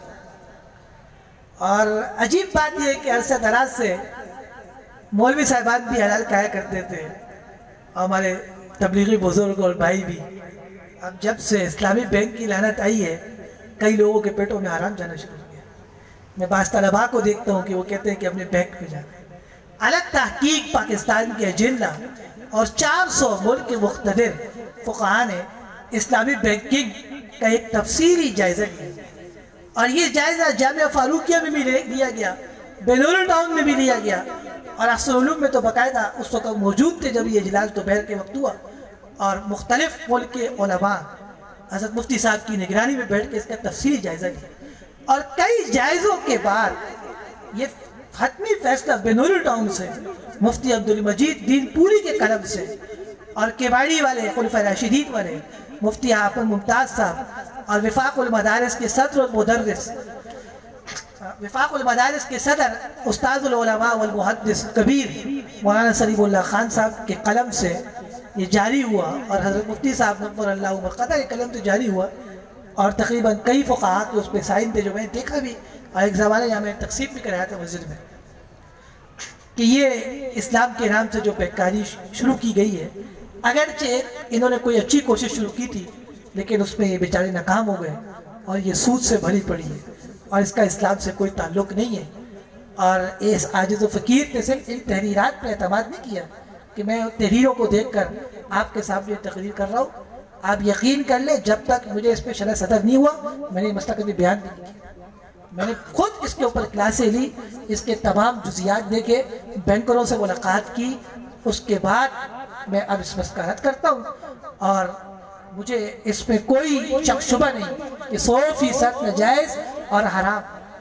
مولوی ناراض نہ ہو کہ 350 دارالفتاؤں کے فتوے ہیں، میں تو یہ کہتا ہوں کہ 350 فتووں کی بات ہی نہیں ہے، وہ دلائل پیش کرے کہ جس سے اس کی حلت ہو، اور جو کتابیں لکھی گئی اس کے جوابات بھی نہیں آئے۔ تو حقیقت میں اسلام کے نام سے جو بینکاری ہو رہی ہے، اس کو اسلام کہنا ایسا ہے کہ جیسے آپ کہیں کہ کتا نہیں ہے بلکہ دودھ دینے والی بکری ہے، اور آپ خنزیر اور سور کے بارے میں کہیں کہ خنزیر اور سور نہیں ہے بلکہ دودھ دینے والی صبح اور شام 10 اور 12 کلو والی بھینس ہے جو صبح اور شام 10-12 کلو دودھ دیتی ہے۔ تو جس طرح کتا بکری نہیں بن سکتا اور خنزیر بھینس نہیں بن سکتا، سود کو آپ تکافل، اجارہ، مزاربہ آپ نہیں کہہ سکتے۔ حقیقت بات یہ کہ جن جگہوں سے فتوے جاری ہوئے، اور حقیقت بات یہ خالصتاً یہ دھوکہ، فریب اور مکاری ہے۔ میں نے خود ان کے انٹرویوز سے نہیں جو میڈیا کو دیگر جگہ پہ آئے، اور بعض میڈیا کے اینکر کے جن کو دین کا علم اتنا نہیں ہے ان کے بھی بعض سوالات کے جوابات ان کے پاس نہیں ہیں۔ تو مجھ سے اگر کبھی کوئی مولوی صاحب اس مسئلے کے بارے میں معلوم کرنا چاہتے ہیں، ظاہر سی بات ہے بیان کی بات ہر جگہ جاتی ہے، بعض لوگ اس کے قائل بھی ہیں، وہ ہمارے بڑے محترم ہیں اور بڑے مکرم ہیں اور علی الرأس والعین ہیں۔ اگر کوئی بھی عالم دین اس موضوع پر اس عاجز و فقیر سے بات کرنا چاہتا ہے، یا کوئی اسلامی بینکر ہے یا کوئی بھی بینکر بات کرنا چاہتا ہے، آج تو نہیں کسی اور ٹائم لے لے اور پھر میرے پاس آ جائے، انشاءاللہ میں پوری کوشش کروں گا کہ ان کو سمجھاؤں۔ کئی لوگوں نے مجھ سے اس پہ بحث کی، لڑے بھی، جھگڑا بھی کیا، لیکن جب میں نے چند باتیں ان کے سامنے رکھی انہوں نے خود کہہ دیا کہ آپ صحیح کہہ رہے ہیں، اس کے بغیر بینک ممکن ہی نہیں ہے، اور یہ بینک کا پروسیس میں داخل ہے، اور کہنے لگے یہ آپ کی بات اب سمجھ میں آ گئی کہ یہ سود ہے اور ناجائز ہے۔ تو تمام بینک نان اسلامک ہے، اگر کوئی میزان میں کام کرتا ہے کسی بھی بینک میں، وہ اس کو غیر اسلامی سمجھ کے کام کریں، کیونکہ شرائع سے پتہ لگتا ہے کہ غیر اسلام کو اسلام سمجھنا یہ بھی کفر ہے، اور خطر ہے کہ کئی آدمی کا ایمان ختم نہ ہو جائے۔ وقال مجاہد القسطاس والعدل بالرومیہ ويقال والقسط مصدر المقسط وهو العادل۔ امام بخاری امام موصوف تفسیر بیان کر رہے ہیں، دیکھیں قسط یقسط، اقسط یقسط سے آتا ہے جب تو یہ مقسط انصاف کے معنی میں، اور قرآن شریف میں ان اللہ یحب المقسطین، بے شک اللہ انصاف کرنے والوں کو پسند فرماتے ہیں، اور وَأَمَّا وَهُوَ الْعَادِلُ یعنی مقسط بمعنی عادل اور انصاف کے معنی میں، وَأَمَّا الْقَاسِطُ وَهُوَ الْجَائِرُ أي الظالم، اور قاسط کہتے ہیں ظالم کو۔ دلیل کیا ہے؟ قرآن شریف سورہ کاف میں وَأَمَّا الْقَاسِطُونَ فَكَانُوا لِجَهَنَّمَ حَطَبًا، ظالم لوگ جہنم کا ایندھن بنیں گے۔ وَأَمَّا الْقَاسِطُونَ اللہ تعالیٰ فرماتے ہیں، اور بہرحال وہ لوگ جو ظالم میں ظلم کرتے ہیں، لِجَهَنَّمَ حَطَبًا جہنم کا ایندھن اور لکڑیاں اور آگ ان کے لیے تیار کی گئی ہے۔ وہ اس پہ ایک مشہور شعر بھی ہے، خالصہ والا، بہار والا، وہ طلبہ سنتے رہتے ہیں ابھی وقت بہت کم ہے. میری تو خواہش تھی کہ یہ درس حضرت الاستاذ کی ترتیب کے مطابق صبح ہوتا 8 بجے یا 8:30 بجے، لیکن ہمارے سارے دوست کہتے ہیں کہ جی رات میں پڑھایا کریں. یہ سارے کراچی میں نائٹ والے ہیں، تو ان کے لیے پھر میں نے رات میں رکھ لیا. اگر اگلے سال یا آئندہ سالوں میں طلبہ زیادہ ہوئے تو یہ پروگرام صبح ہی ہوگا، کیونکہ یہ کلام کم سے کم 2.5 اور 3 گھنٹے کا ہوتا ہے، اور جتنا مضمون میں بنا کے آیا وہ سب رہ گیا. تھوڑا بہت ہی کلام کیا تو وقت نکل گیا، تو بہرحال جتنا ہے وہ کلام کر لیتے ہیں. وَبِهِ قَالَ حَدَّثَنَا احمد بن اشکاب. فتح الباری میں بھی ابن حجر نے بھی لکھا ہے، اور وہ نسید بھی کہتے ہیں. حضرت شیخ صاحب بھی فرماتے تھے کہ اس کو اشکاب بھی پڑھ سکتے ہیں اور اشکاب بھی پڑھ سکتے ہیں. بفتح الحمزہ بھی ہے اور بکسر الحمزہ بھی ہے. یہ کہنا کہ صرف اشکاب ہے یہ غلط بات ہے. فتح الباری ملاحظہ کریں جلد 26 اور اس میں اس جگہ لکھا ہے صاحب ابن حجر نے کہ اشکاب اور اشکاب دونوں طرح پڑھنا چاہیے. احمد ابن اشکاب کے بارے میں امام بخاری کہتے ہیں فلقیتو، میں ان سے ملا ہوں اپنی آخری عمر میں. اور احمد ابن اشکاب سے امام بخاری کی ملاقات ہوئی ہے مصر میں. اور ان کا نام کیا تھا؟ بعض کہتے ہیں معمر نام تھا، فقیر عبید اللہ. بعض کہتے ہیں احمد ابن اشکاب کا نام عبید اللہ تھا. قال حدثنا محمد بن فضیل. محمد بن فضیل ثقہ راوی ہیں. اور عن عمارہ ابن قعقاع، عمارہ ابن قعقاع بھی ثقہ راوی ہیں. عن ابی زرع، حضرت ابو زرع یہ اجلہ تابعین میں سے ہے، سید التابعین میں سے. عن ابی ہریرہ رضی اللہ عنہ قال، حضرت ابو ہریرہ رضی اللہ عنہ راوی الاسلام ہے. سن 7 ہجری میں خیبر کے موقع پر اسلام لائے ہیں، اور صرف 4 سال پیغمبر اسلام جناب محمد رسول اللہ صلی اللہ علیہ وسلم کی خدمت میں رہے.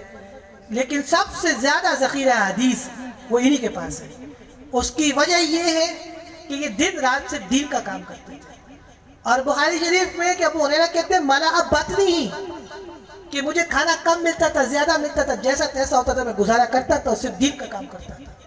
اور کہتے ہیں کہ مہاجرین صحابہ تجارتیں کرتے تھے، کانو تجارہ، اور جو انصار صحابہ تھے وہ کھیتی باڑی کرتے تھے. اور میں رسول کریم صلی اللہ علیہ وسلم کی خدمت میں دن رات بیٹھ کے حدیثیں یاد کرتا تھا.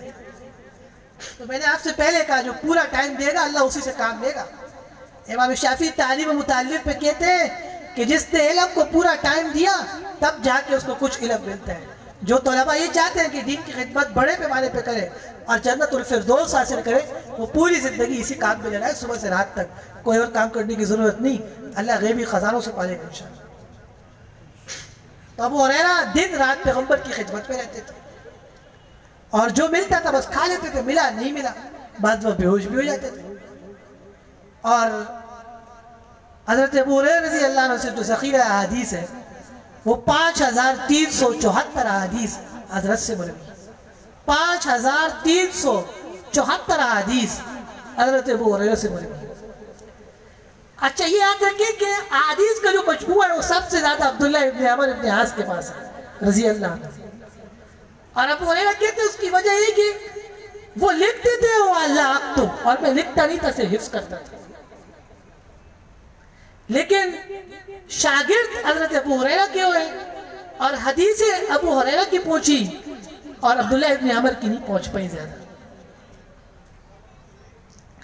کہتے ہیں نا کہ امام مالک رحمۃ اللہ علیہ شیخ صاحب فرمایا کرتے تھے ہمارا علم تو انہی کے علم کی تھوڑی بہت خوشبو ہے جو آپ کو مل جائے گی، جو ضبط کر سکے، سب تو نہیں ہے ہمارے پاس.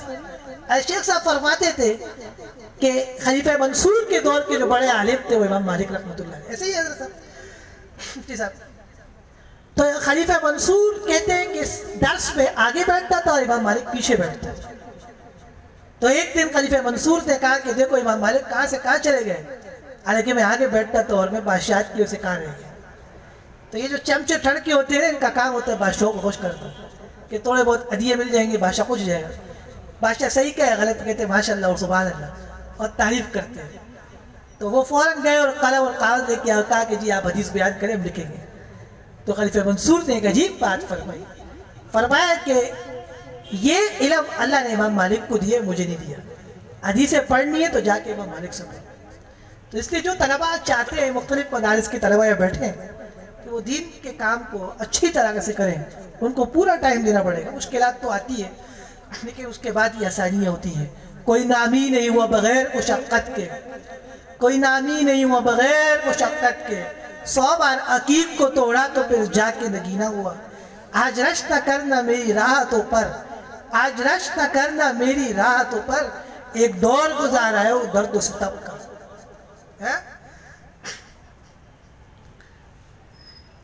تو حضرت ابو ہریرہ رضی اللہ عنہ کا اسلام لانے سے پہلے نام عبد الشمس تھا، اور اسلام لانے کے بعد ان کا نام عبد الرحمن ہے. امام بخاری نے جو کوئی اور نقل کی ہے لیکن وہ صحیح نہیں ہے. جمہور کا اتفاق ہے کہ حضرت ابو ہریرہ کا نام عبد الرحمن تھا. اور حدیث میں آتا ہے کہ ناموں میں 2 نام اللہ کو بڑے پسند ہیں، عبداللہ اور عبد الرحمن. اور ترغیب دی گئی ہے کہ نام صحابہ اور انبیاء اور صحابہ کے نام پہ رکھو. یہ پتہ نہیں کیا نام رکھتے ہیں، لیشا اور پیشا اور ٹیشا، اور جب رکھ لیتے ہیں وہ ٹی شرٹ اور کبھی ایک پینٹ اور کبھی عجیب و غریب کپڑوں میں گھومتی ہے، کبھی ایک لڑکے کے ساتھ. کبھی میڈیا پہ آتا ہے کہ وہ فلاں طریقے سے مر گئی ہو، فلاں طریقے سے. جب لیشا اور پیشا رکھو گے تو تمہارے ساتھ یہی ہوگا. مجھ سے ساتھی پوچھتے ہیں 4-5 نام دے دیتے ہیں مجھے اور کہتے ہیں اس پہ سے کوئی ایک سلیکٹ کر لے. خدا کی قسم ایک بھی ایسا نہیں ہوتا کہ جو میں کہہ دوں کہ اس قابل ہے. تو نام تو وہی ہے لڑکیوں کے، عائشہ، حفصہ، زینب. اور کون سے نام آپ کو چاہیے؟ لڑکوں کے نام وہی ہے، ابو بکر، عمر، عثمان، علی، بلال. مبارک لوگوں کے نام رکھو گے تو بچے نیک بنیں گے، اور نیک نامی آپ کی ہوگی انشاءاللہ. اور یہ عجیب و غریب نام رکھتے ہیں. ایک ساتھی کو میں نے کہا کہ عائشہ رکھ لو، اس نے کہا عائشہ فلاں کا نام. تو کیا ہوا حضرت علی کے اپنے بیٹے کا نام علی تھا؟ اس میں کون سی بات ہے؟ اگر اللہ تعالیٰ نے مجھے ایک اور بیٹی دی تو میں نے نیت کی اس کا نام عائشہ رکھوں گا انشاءاللہ. اس میں کون سی کا بات ہے کہ بچوں کے ایک جیسے نام. تو یہ آج کل ایک کانسیپٹ یہ پھیل گیا ہے کہ نام ایسا رکھو کہ جس میں 2 طرح کے ٹچ ہو، عربی، عربک اور انگلش. اس طرح تو نہیں ہوتا میرے بھائی. تو حضرت ابو ہریرہ رضی اللہ عنہ کا نام عبد الرحمن ہے. اور حضرت ابو ہریرہ رضی اللہ عنہ کو ابو ہریرہ اس لیے کہتے ہیں کہ بلیاں پالنے کا بڑا شوق تھا، اور باقاعدہ درختوں سے بلیاں وہاں رکھتے تھے اور بازو سے نکالتے تھے. تو رسول اللہ صلی اللہ علیہ وسلم نے ایک دیکھا تو فرمایا یا ابا ہر. تو یہ لقب رسول اللہ صلی اللہ علیہ وسلم نے حضرت ابو ہریرہ کو دیا ہے، یا ابا ہر. اب اگر کسی آدمی کو شوق ہو بلیاں پالنے کا تو آپ اس کو ابو ہریرہ نہیں کہہ سکتے، یہ بے ادبی اور گناہ ہے. یہ لقب رسول اللہ صلی اللہ علیہ وسلم نے حضرت ابو ہریرہ کو دیا ہے اور قیامت تک کے لیے ان کے ساتھ خاص ہے. سن 7 ہجری میں اسلام لائے اور 4 سال پیغمبر اسلام سید المرسلین جناب نبی کریم صلی اللہ علیہ وسلم کی خدمت اقدس میں رہے. لیکن دن رات حدیثیں پڑھتے تھے اور جمع کرتے تھے، تو اللہ نے ان سے بڑا کام کیا. کہتے ہیں کہ حافظ الحدیث مولانا عبداللہ درخواستی صاحب اپنے استاذوں سے پڑھتے تھے، اور جب دوریجیز کا ٹائم آیا تو انہوں نے کہا کہ میں دیوبند جاؤں. تو استاذوں نے کہا کہ دیوبند نہیں جاؤ. اس زمانے میں دیوبند کا ایسا مقام تھا کہ جو دیوبند سے فارغ ہوتا تھا اسے کہتے تھے دیوبند پاس. جیسے زمانے میں بیدوری ٹاؤن سے کوئی فاضل ہو تو اس کا مقام دیگر لوگ فضلاء کے مقابلے میں زیادہ ہوتا ہے. تو دیوبند کا ایک اپنا مقام ہوا کرتا تھا. تو انہوں نے کہا کہ میں وہاں جاؤں گا دیوبند اور وہاں دور حدیث کروں گا، حدیثیں پڑھوں گا. تو ان کے استاد نے ان سے کہا کہ آپ دیوبند نہ جائیں اور یہاں بیٹھ کے حدیثیں یاد کریں. ایسا وقت آئے گا کہ دیوبند سے علماء آئیں گے آپ کے دیدار اور آپ کی زیارت کے لیے. حافظ الحدیث حضرت مولانا عبداللہ درخواستی صاحب نفر اللہ برقدہ وہ فرماتے ہیں کہ ایسا وقت آ گیا کہ دیوبند سے علماء آتے تھے اور کہتے تھے کہ عبداللہ درخواستی کون ہے، اس کو دیکھنے آئے. تو استادوں کی بات ماننے میں بڑا فائدہ ہے. عن ابی ہریرہ رضی اللہ عنہ قال قال النبی صلی اللہ علیہ وسلم. حضرت ابو ہریرہ رضی اللہ عنہ فرماتے ہیں کہ رسول اللہ صلی اللہ علیہ وسلم نے فرمایا، نقل کرتے ہیں روایت، کلمتانی حبیبتانی للرحمن، کہ جناب رسول اللہ صلی اللہ علیہ وسلم نے فرمایا کلمتانی 2 کلمے ایسے ہیں، حبیبتانی جو بڑے محبوب ہیں الی الرحمن اللہ رحمان کو. کلمتانی دو کلمے ایسے ہیں حبیبتانی جو بڑے محبوب اور پسندیدہ ہیں الی الرحمن اللہ رحمان. حضرت مولانا اسفندیار صاحب نور اللہ مرقدہ کے خلیفہ مجاز اور کئی بزرگوں کی خلافت کے حامل حضرت مولانا مفتی عدنان صاحب جو خود بھی شیخ الحدیث ہے جامعہ دارالخیر میں وہ اس وقت تشریف لائے ہیں. طالب علم ان کو جگہ دیں اور ان کا آنا اس مجلس میں ہماری بڑا مبارک اور سعادت ہے. ان کے لیے جگہ لائیں, جگہ بنائیں اور ان کو اسٹیج پہ بھیج دیں. کلمتانی حبیبتانی الی الرحمن دو کلمے ایسے ہیں جو بڑے پسندیدہ ہیں اور جو بڑے محبوب ہیں اللہ رحمان. یعنی اللہ تعالیٰ خوش ہو جاتے ہیں اور بہت پسند کرتے ہیں ان کلمات کو. خفیفتانی علی اللسان زبان پر بہت ہلکے پھلکے ہیں. یہ دونوں کلمات زبان پر بہت ہلکے پھلکے ہیں. یعنی مطلب یہ ہے کہ پڑھنے میں ٹائم نہیں لگتا, دیر نہیں لگتی, جلدی جلدی یہ کلمات ادا ہو جاتے ہیں. ثقیلتان فی المیزان اور بڑے بھاری ہیں وزن میں اور بڑے بھاری ہیں ترازو میں. یعنی قیامت کے دن جب ان کلمات کا وزن تولے گا تو میزان کے اندر بہت بھاری ہوں گے. کون سے کلمات ہیں؟ سب حضرات ہمارے ساتھ پڑھ لیں. سبحان اللہ و بحمدہ سبحان اللہ العظیم, سبحان اللہ و بحمدہ سبحان اللہ العظیم.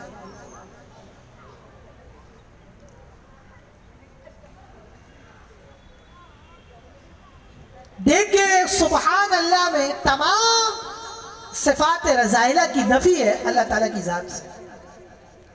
یعنی اللہ تعالیٰ جاہل نہیں ہے, اللہ تعالیٰ کا جسم نہیں ہے, اللہ تعالیٰ کو موت نہیں آتی, اللہ تعالیٰ سوتا نہیں ہے, اللہ تعالیٰ کمزور نہیں ہے, اللہ تعالیٰ مغلوب نہیں ہوتا. تو سبحان اللہ کے اندر تمام نقائص کا رد ہوا ہے. میر صاحب بھی اسٹیج پہ آ کے بیٹھے. تمام صفات رضائلہ کا رد کیا ہے سبحان اللہ کے اندر. یعنی صفات سلبیہ کی نفی کی ہے کہ نہیں ہے, نہیں ہے. یعنی کوئی عیب اور کوئی نقص اللہ کی ذات میں نہیں. تو کلمتان حبیبتان الی الرحمن دو کلمات ایسے ہیں کہ جو بڑے محبوب ہیں اللہ رحمان کو. اور خفیفتان علی اللسان پڑھنے میں بڑے ہلکے پھلکے ہیں. ثقیلتان فی المیزان اور تول ترازو میں بہت بھاری ہیں. سبحان اللہ و بحمدہ سبحان اللہ العظیم. اب اس کی ایک ترکیب وہ ہے کہ جو جمہور محدثین نے کی وہ علماء اور مشائخ بیان کرتے ہیں. وہ طریقہ ہے, ہر دفعہ بیان ہوتی ہے, سن لیں. جمہور کہتے ہیں کہ کلمتان خبر مقدم ہے اور سبحان اللہ و بحمدہ سبحان اللہ العظیم مبتدا مؤخر ہے. کبھی کبھی خبر اپنے محل سے پہلے جب واقع ہو جائے تو علماء نحات کہتے ہیں کہ یہ خبر مقدم ہے. اس قسم کی باتوں کو طلبہ ہی سمجھتے ہیں. اور علامہ جلال الدین سیوطی کی کتاب الاشباح, علامہ جلال الدین سیوطی کی کتاب الاشباح میں محقق علی الاطلاق ابن حمام رحمۃ اللہ علیہ نے اس حدیث پہ کلام کیا ہے. اور محقق ابن حمام رحمۃ اللہ علیہ جمہور کی ترکیب کا انکار کرتے ہیں اور وہ کہتے ہیں کہ کلمتان یہ مبتدا ہے, اپنی جگہ اور محل پہ واقع ہے.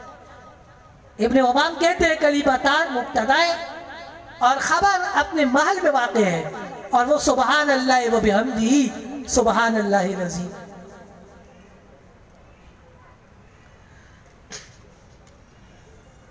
علماء کہتے ہیں حبیبتان بمعنی محبوبتین کے. حبیبتان بمعنی محبوبتین کے. تو یہ امام بخاری رحمۃ اللہ علیہ نے جناب نبی کریم صلی اللہ علیہ وسلم کی طرف سے امت کو ایک بڑا زبردست اور جامع قسم کا وظیفہ دیا. دیکھیں وظیفہ وہ ہو کہ جو پڑھنے میں آسان ہو.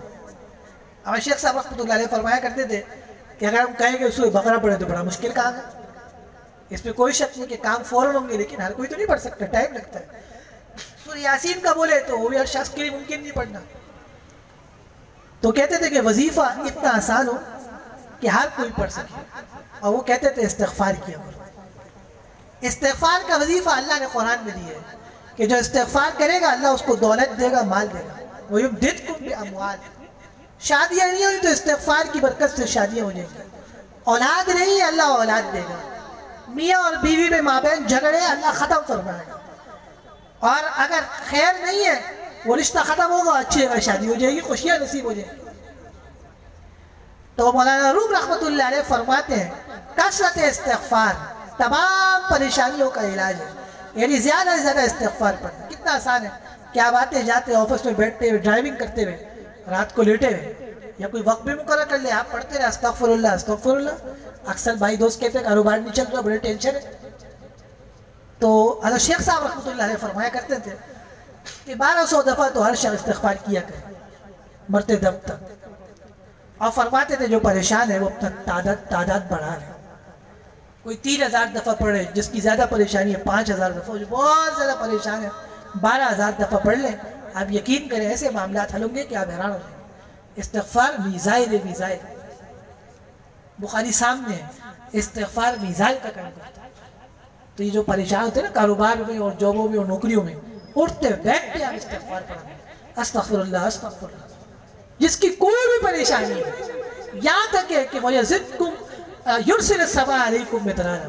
بارش نہیں ہو رہی، استغفار کرو بارش شروع ہو جائے. آپ یہ چاہتے ہیں اللہ آپ کو طاقت دے، عزت دے.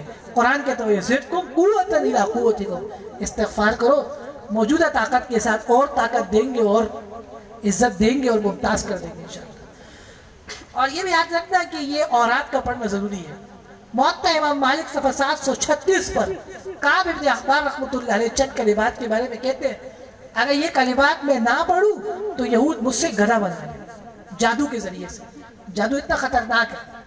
تو وہ کلمات کے اعوذ بوجہ اللہ العظیم الذی لیس شیء اعظم منہ وبکلمات اللہ التي لا یجاوزهن بر ولا فاجر وباسماء اللہ الحسنى كلها ما علمت منها ما لم اعلم ومن شر ما خلق وبرا وزرع.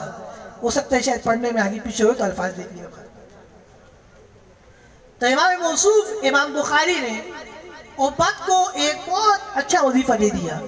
سبحان اللہ و بحمدہ سبحان اللہ العظیم پڑھا کریں.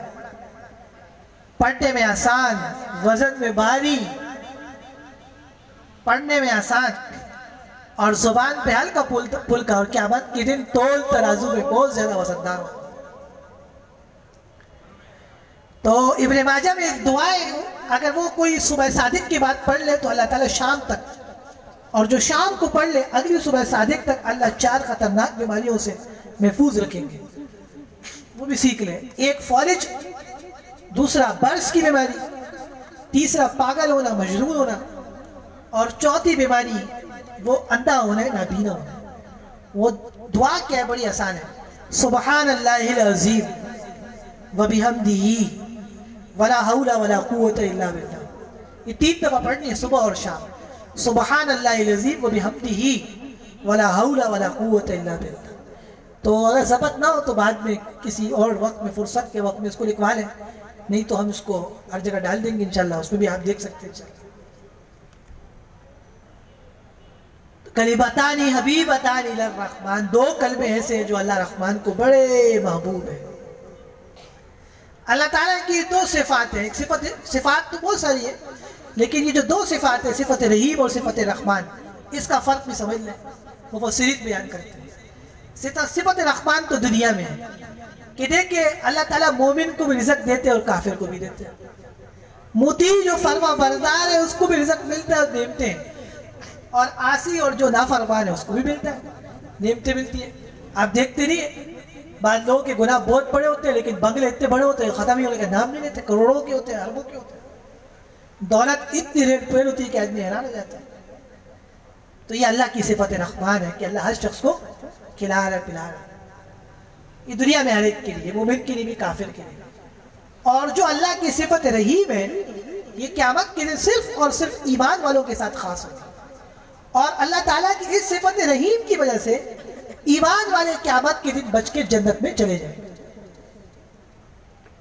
تو بہرحال میرے خیال میں وقت بھی پورا ہو چکا ہے اور اتنا درس کافی ہے کہ جتنا آپ اور میں ہضم کر لیں. کہتے اتنا زیادہ بھی نہ ہو کہ یہ اکتا جائے. تو میں آج دستار بندی سے پہلے اور حفصہ کی بسم اللہ سے پہلے، حفصہ کو بھی بھیج دیں یہاں پر، یہ بات بتاتا چلوں کہ استاذ گرامی قدر حضرت شیخ التفسیر والحدیث المحدث الکبیر حضرت مولانا ظفر علی خان صاحب نور اللہ مرقدہ کا چونکہ حالیہ میں انتقال ہوا تقریباً 2-2.5 ماہ پہلے، آج کی یہ پوری مجلس ان کے احسان ثواب کے لیے. اور ہم نے یہی نیت کی ہے کہ حضرت کو اس کا ثواب پہنچانا. اور آپ یقین کر لیں جب سے میں نے نیت کی ہے ایسے انتظامات ہو رہے کہ میں حیران ہوں. یہ ان کی کرامات ہیں اور شراکات پہ ہے کہ وہ کرامت الاولیاء حق، اللہ والوں کی کرامات کا صادر ہونا زندگی میں اور مرنے کے بعد وہ برحق ہے. تو میں نے اور منیب نے ان کی ایک کرامت یہ دیکھی کہ ہم ان کی قبر پہ گئے اور وہاں سے آ رہے تھے تو ATM سے پیسے نکال رہے تھے. تو مولوی دانیال ابھی آنے والا ہے، بیٹھا ہوگا پیچھے، اس نے میزان بیگ پہ گاڑی روک دی. میں نے کہا چلو یہاں میزان سے نکالتے ہیں. اور شیخ صاحب تو بڑا منع کرتے تھے کہ یہاں اکاؤنٹ نہ کھلواؤ یہ، اور اس کو بڑا منع کرتے تھے کہ یہ غیر اسلامی. حقیقت بات یہ کہ ہم بھی اس سے بچتے ہیں. تو اب گلشن معمار کا روڈ تھا اور بینک تو کوئی، میں نے کہا کہاں جائیں گے؟ تو میزان ہی چلتے ہیں، پیسے نکال لیں گے اور ناشتہ کر لیں گے. اب یقین کریں جب میں اندر داخل ہوا تو میرے دل میں یہ خیال ہوا کہ ان کا ATM کا جو سروس ہے بڑی اچھی ہے، کئی لوگ تعریف کرتے ہیں. جب میں نے کارڈ ڈالا میرا کارڈ ہی پھنس گیا اور بڑی کوشش کی نکالنے کی لیکن نہیں نکلا. اچھا عجیب بات یہ ہے کہ مولوی منیب سے میں نے کہا بھی دیکھو کتنا زبردست بنا ہے اور بینکوں کا ATM تو چھوٹا چھوٹا ہوتا ہے. اور میں نے ساتھ یہ بھی کہا کہ حضرت مفتی صاحب لیکن منع کرتے تھے، یہ بھی میں نے ساتھ میں کہا. میں نے کارڈ ڈالا، انہوں نے کارڈ ڈالا میزان کا، ان کا کارڈ چل گیا کیونکہ ان کی نسبتیں مختلف ہیں. میرا کارڈ نہیں چلا، میری نسبت ایک ہی ہے. کافی ٹائم ہو گیا اور پیسے نہیں نکلے. کافی ٹائم ہو گیا اور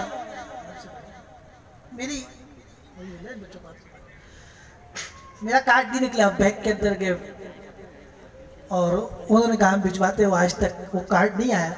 لیکن جمعے کی نماز میں مجھے یاد آ گیا اسی دن کہ میزان کی جو تعریف کی ہے یہ صحیح نہیں ہے، اور وہ بھی شیخ صاحب کی خبر میں. تو کرامت الاولیاء حق، اللہ والوں کی کرامات برحق ہے.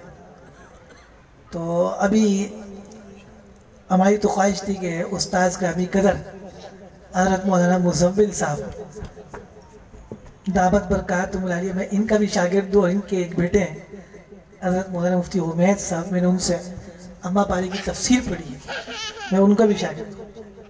تو میری تو بڑی خواہش تھی کہ وہ آج کی اس تقریب میں بسم اللہ کراتے میری بیٹی، کیونکہ مجلس کے اندر بڑے بھی وہی ہیں اور بزرگ بھی وہی ہیں. اور امام الحسن انور شاہ صاحب نے لکھا ہے کہ جب بچہ 4 سال 4 مہینے اور 4 دن کا ہو جائے اور 4 گھڑیاں گزر جائیں تو اس کی بسم اللہ کسی بزرگ سے کرا لیں تو انشاءاللہ قرآن پڑھنے میں آسانی ہوگی.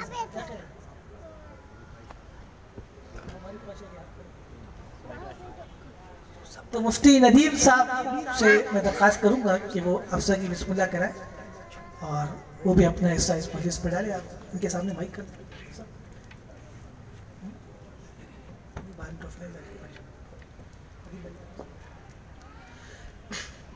اور مولانا مزمل صاحب کا اس مجلس میں آنا ہی بہت بڑی ہماری سعادت ہے، اور حضرت مفتی صاحب نور اللہ برقدر کی وہ نسبت ہے جو ہمیں کام آ رہی ہے. اللہ کا احسان ہے.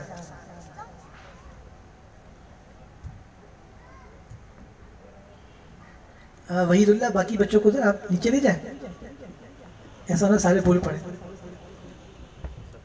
آپ لوگ سب نیچے لے جائیں. ایک مائک تو اس کو بھی تو دے رہے.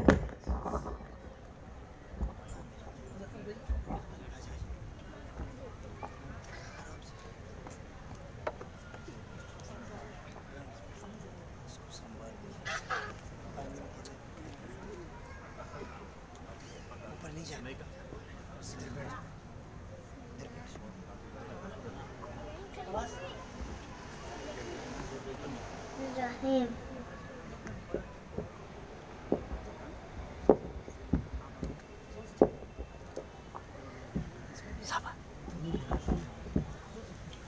بسم الله بسم الله الرحمن الرحمن الرحيم الرحيم أعوذ بالله أعوذ بالله أعوذ أعوذ بالله بالله من الشيطان من الشيطان الرجيم الرجيم بسم الله بسم الله الرحمن الرحمن الرحيم الرحيم قالوا سبحانك سبحانك لا علم لا علم لنا لنا إلا ما علمتنا علمتنا إنك إنك أنت أنت العليم العليم الحكيم الحكيم رب اشرح رب اشرح لي لي صدري صدري ويسر لي أمري أمري واحلل واحلل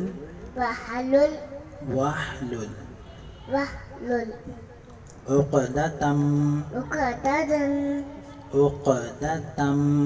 عقدة من لساني يفقه قولي ربي زدني علما بسم الله بسم الله الرحمن الرحمن الرحيم الرحيم ألم ألم نشرح نشرح لك لك صدرك صدرك ووضعنا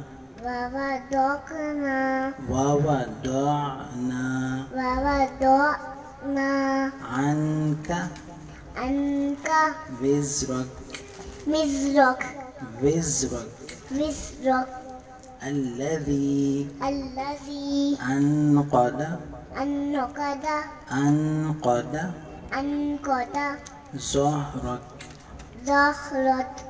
ظهرك ورفعنا لك ذكرك فإن مع العسر يسرا إن مع العسر يسرا فإذا فرغت فانصب وإلى ربك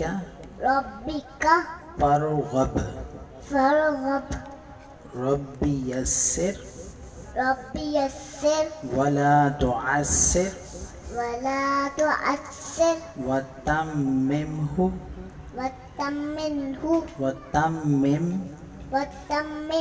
بالخير وبك نستعين يا الله يا رحمن يا رحيم يا فتاح يا فتاح يا فتاح يا فتاح يا فتاح يا فتاح ما شاء الله آمین. اس وقت دعا سے پہلے ہمارے یہ دوست منیب بھائی جو بڑی دور سے تشریف لائے قطر سے، اور بڑا انہوں نے اعتماد کیا اس عاجز و فقیر پر، اور انہوں نے اپنے علوم کی تکمیل کی اور علم حاصل کیا، اور مختلف اساتذہ سے انہوں نے تعلیم حاصل کی. تو اس وقت ان کی دستار بندی ہوگی. ہونے کو تو ہمارے جو فاضل طالب علم ہیں وہ زیادہ نہیں ہے، لیکن یہ کہ پہلے زمانے میں طلبہ کم ہوتے تھے لیکن کام کے ہوتے تھے. اب تو ہزاروں ہوتے ہیں لیکن کام کے بہت کم نکلتے ہیں، اللہ سب کو کام کرائے۔ تو استاد گرامی قدر حضرت مولانا مزمل صاحب دامت برکاتہ العالیہ سے بھی درخواست ہے، حضرت مولانا مفتی عدنان صاحب، مفتی ندیم صاحب، اسٹیج پہ سارے علماء سے درخواست ہے کہ وہ مفتی اپنا مولوی منیر صاحب کو پگڑی پہنائیں اور اس سنت کا بھی اکابر کی رسول اللہ صلی اللہ علیہ وسلم کی سنت کا بھی احیاء کرے۔ اور منیب بھائی کے لیے ادارے کی طرف سے عبداللہ ابن محمد ابن ابی شیبہ کی کتاب جو متوفہ ہے 235 ہجری، مصنف ابن ابی شیبہ، ان کو ہدیے میں دی جا رہی ہے۔ اور یہ اتنے قدردان ہیں علم کے کہ اس عاجز فقیر کی چند درسوں میں بیٹھنے کے بعد انہوں نے تقریباً 1 لاکھ روپے کی کتابیں اپنے پیسوں سے خریدی۔ اس لیے میں پریشان تھا کہ انہوں کون سی کتاب تھے، سبھی ان کے پاس تو ہے، تو میں نے پوچھا مصنف ابن ابی شیبہ ہے، کہا نہیں ہے، تو میں نے کہا چلو یہ دے۔ آپ دعا کریں کہ اللہ ان کے علم میں برکت دے، اور جس طرح یہ چاہتے ہیں کہ دین کی خدمت کریں، والدین نے ان کو وقف کیا ہے، اللہ تعالیٰ کامیاب فرمائے۔ ان کے ایک بھائی اسلام آباد میں نسٹ یونیورسٹی میں پڑھتے ہیں، اور وہ آج کے اور ایک اور پروگرام کے لیے وہاں سے تشریف لائے ہیں، وہ بھی بیٹھے ہوئے ہیں، اور وہ بھی ان کو بھی چاہیے کہ اپنے بھائی کی دستار بندی دے کے اور ان کو دعائیں دیں۔ وہ خاص ان کی تقریب کے لیے تشریف لائے ہوئے ہیں 1 ہفتے سے۔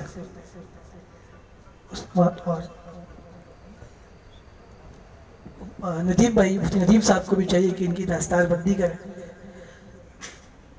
اسی طرح ہمارے بہت سارے مہمان یہاں پہ موجود ہیں، اور خوش قسمتی یہ کہ ہماری والدہ صاحبہ اس وقت یہاں موجود ہیں، اور خواتین کے اندر وہ ایک مہمان خصوصی ہیں۔ اور یہ جو آپ ایک چھوٹا سا ادارے کی شکل دیکھ رہے ہیں، یہ ہماری والدہ صاحبہ کی دعاؤں سے اور ان کی محنت اور رنگ سے یہ وجود میں اللہ کے حکم سے آیا ہے۔ اور یہ تو ایک پودا ہے جو آپ دیکھ رہے ہیں، جو ہماری والدہ نے اگایا ہے، اللہ تعالیٰ اس کو ترقی نصیب فرمائے۔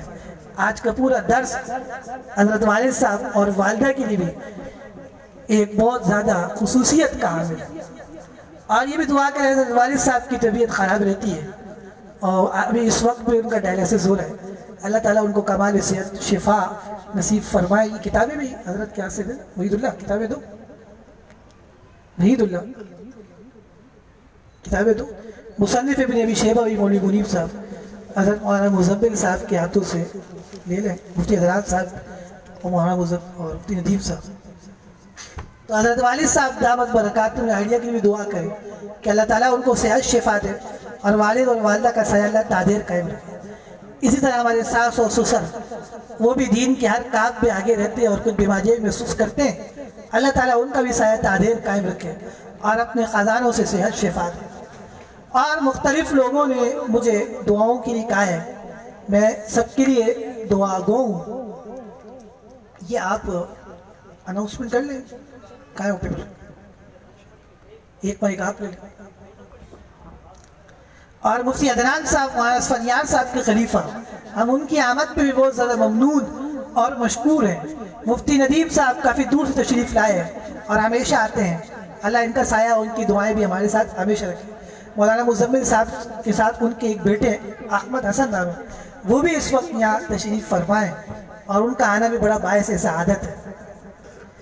اسی طرح ہمارے اچھے اور مخلص پولیس افسر ساتھی، وہ بھی اس وقت ہمارے درمیان موجود ہیں، اور وہ بڑی محبت کرتے ہیں، اور عاجز و فقیر سے ان کی بڑی محبت ہے، اور بہت زیادہ یہاں پہ آنا اور جانا ہے، اور بڑے شوق سے یہاں درس سننے آتے ہیں اور بیان سننے آتے ہیں۔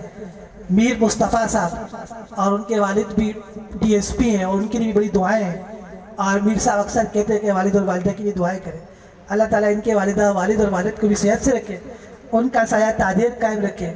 اور میر صاحب بھی ایک اچھے اور باکمال پولیس افسر ہیں، ان کے لیے بھی آپ دعائیں کریں کہ اللہ ان کی خوب ترقی عطا فرمائے۔ اچھے آفیسر اگر اوپر آئیں گے تو دین کو، اسلام کو، مدارس کو اور علماء کو فائدہ ہوگا۔ اسی طرح مدرسہ ابن عباس کے استاذ حضرت مولانا سلمان غفار صاحب، جو میرے عزیز بھی ہیں، رشتہ دار بھی ہیں، اور ہمارے مدرسے کے خاص کارکنان میں سے ہیں، اور وہ بھی ہم وقت تشریف لاتے ہیں، ہم ان کی آمد پہ بھی بہت زیادہ خوش ہیں، اور اللہ تعالیٰ کے شکرانے بجا رہے ہیں۔ اسی طرح ہمارے قاری صاحب، جو جامعہ فاروقیہ کے قدیم اور سابق اساتذہ میں سے، اور وہ بھی مدیر سے تشریف لائے ہیں، قاری یونس صاحب، ان کی آمد پہ بھی ہم بہت زیادہ یہاں مشکور ہیں۔ خواتین کے اندر بھی مختلف خواتین تشریف لائی ہیں، علاقے کی بھی آئی ہیں اور مختلف جگہوں سے آئی ہیں، سب کی آمد پہ ہم شکریہ ادا کرتے ہیں۔ لوگوں نے مختلف پرچیاں یہاں دعاؤں کے لیے بھیجی ہیں، سب کے لیے دعائیں۔ ہمارے ایک دوست ہیں زاہد بھائی، اور ان کی والدہ کا انتقال ہوا ہے اور اہلیہ کی خالہ بھی ہیں، اور انہوں نے بھی درخواست کی، ان کے لوگوں نے دعاؤں کی۔ آپ یہ بھی دعا کریں کہ اللہ ان کی بھی مغفرت فرمائے، جنت عطا فرمائے، اور ان کی جو پریشانی ہے وہ دور فرمائے۔ مفتی ندیم صاحب کی بھی ساس صاحبہ کا انتقال ہوا ہے، ان کے بھی خوب دعائیں اللہ جنت عطا فرمائے۔ اور ہمارے مفتی صاحب حضرت مولانا ظفر علی خان صاحب نور اللہ مرقدہ، جن کے آج خاص ایصال ثواب کے لیے پروگرام ہے، جب وہ ہوتے تھے تو وہی مجلسوں کے روح رواں ہوتے تھے۔ تو بہرحال یہ تو ایک اللہ کا نظام ہے کہ رسول اللہ صلی اللہ علیہ وسلم بھی چلے گئے، تو دنیا سے سب نے جانا ہے، لیکن باغ کو آباد رکھنا ہے۔ تو اللہ تعالیٰ ان کے گلشن کو اور ان کے بنائے ہوئے اداروں کو آباد رکھے، ترقی دے، اور اللہ ان کی مغفرت فرمائے، جنت عطا فرمائے، اور ان کے خوب درجات بلند فرمائے۔ ان کے بیٹے مولانا محمد انور شاہ صاحب دامت برکاتہم العالیہ، ان کے بھی خوب دعائیں کریں کہ ان کے اوپر ایک بوجھ آ چکا ہے، اللہ تعالیٰ ان کے لیے بھی تمام اداروں کا نظام آسان فرمائے۔ ان کے اچھے دوست اور معاونین اللہ تعالیٰ ہمیشہ ان کے ساتھ رکھے، ان کی پریشانیاں جن کا وہ ذکر کرتے ہیں اللہ تعالیٰ وہ دور فرمائے، اور ان سے بھی اللہ پہلے سے بڑھ کر ان اداروں کو ان کے ذریعے چمکوائے۔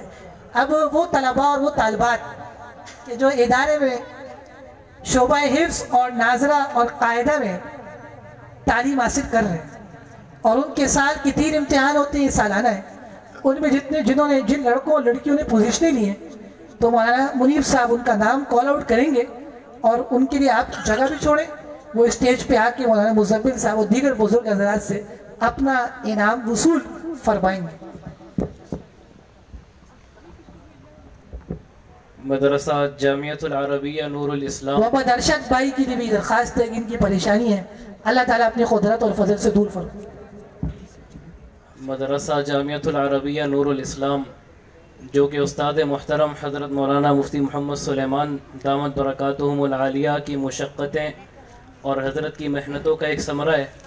یہاں پر باقاعدہ حفظ، ناظرہ قرآن اور قاعدہ کی بھی کلاسیں لگی جاتی ہیں، اور ہر روز کے حساب سے طلباء آتے ہیں اور تعلیم حاصل کرتے ہیں۔ سال میں 3 مرتبہ ان کے امتحانات ہوتے ہیں باقاعدہ، اور نتیجے سامنے آتے ہیں، اور انعامات سے ان طلباء کی حوصلہ افزائی کی جاتی ہے۔ جن طلباء نے ان امتحانات میں پوزیشن حاصل کی ان کے نام لیے جائیں گے، اور وہ اعلیٰ ترتیب اسٹیج پہ آئیں اور اساتذہ کرام سے اپنے انعامات حاصل کریں۔ شعبہ حفظ میں اول آنے والے طالب علم سفیان آئے اسٹیج پہ اور اساتذہ کرام سے اپنا انعام حاصل کر لیں۔ شعبہ ناظرہ میں آنے والی پہلی طالبہ ماہین، جو کہ اول آئی ہیں، مولانا مزمل صاحب کے ہاتھ سے یہ انعام وصول کر لیں، حضرت کو دے، وہ دیں گے۔ ماہین جو کہ اول آئی ہیں وہ اسٹیج پہ آ کے اپنا انعام حاصل کر لیں۔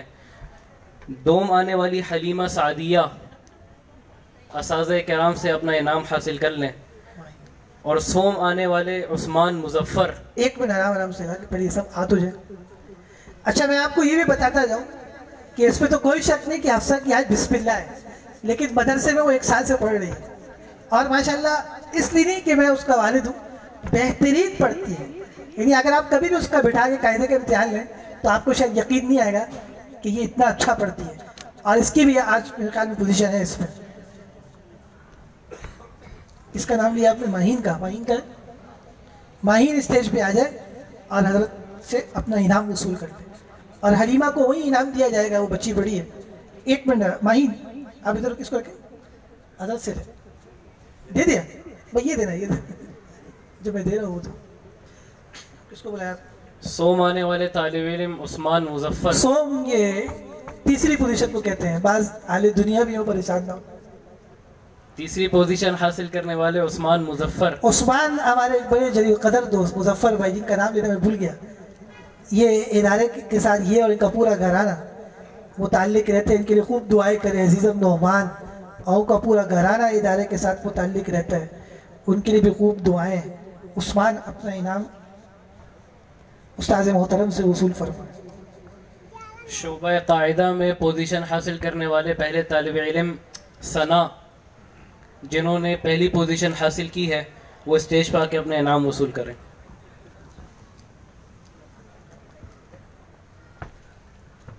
ثنا اسٹیج پہ آ کے اپنا انعام وصول کر لیں.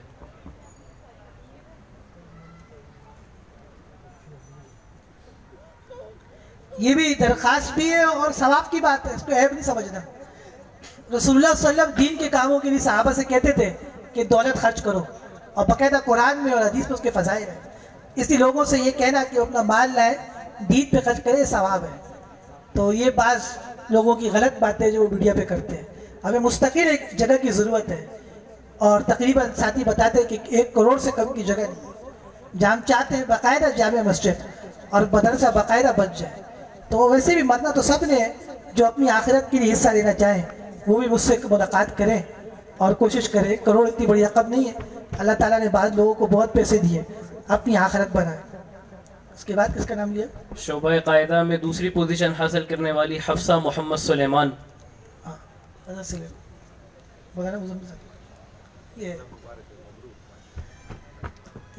شعبہ قاعدہ میں تیسری پوزیشن حاصل کرنے والی طالبہ ہانیہ اسٹیج پر آ کے اپنا انعام وصول کر لیں.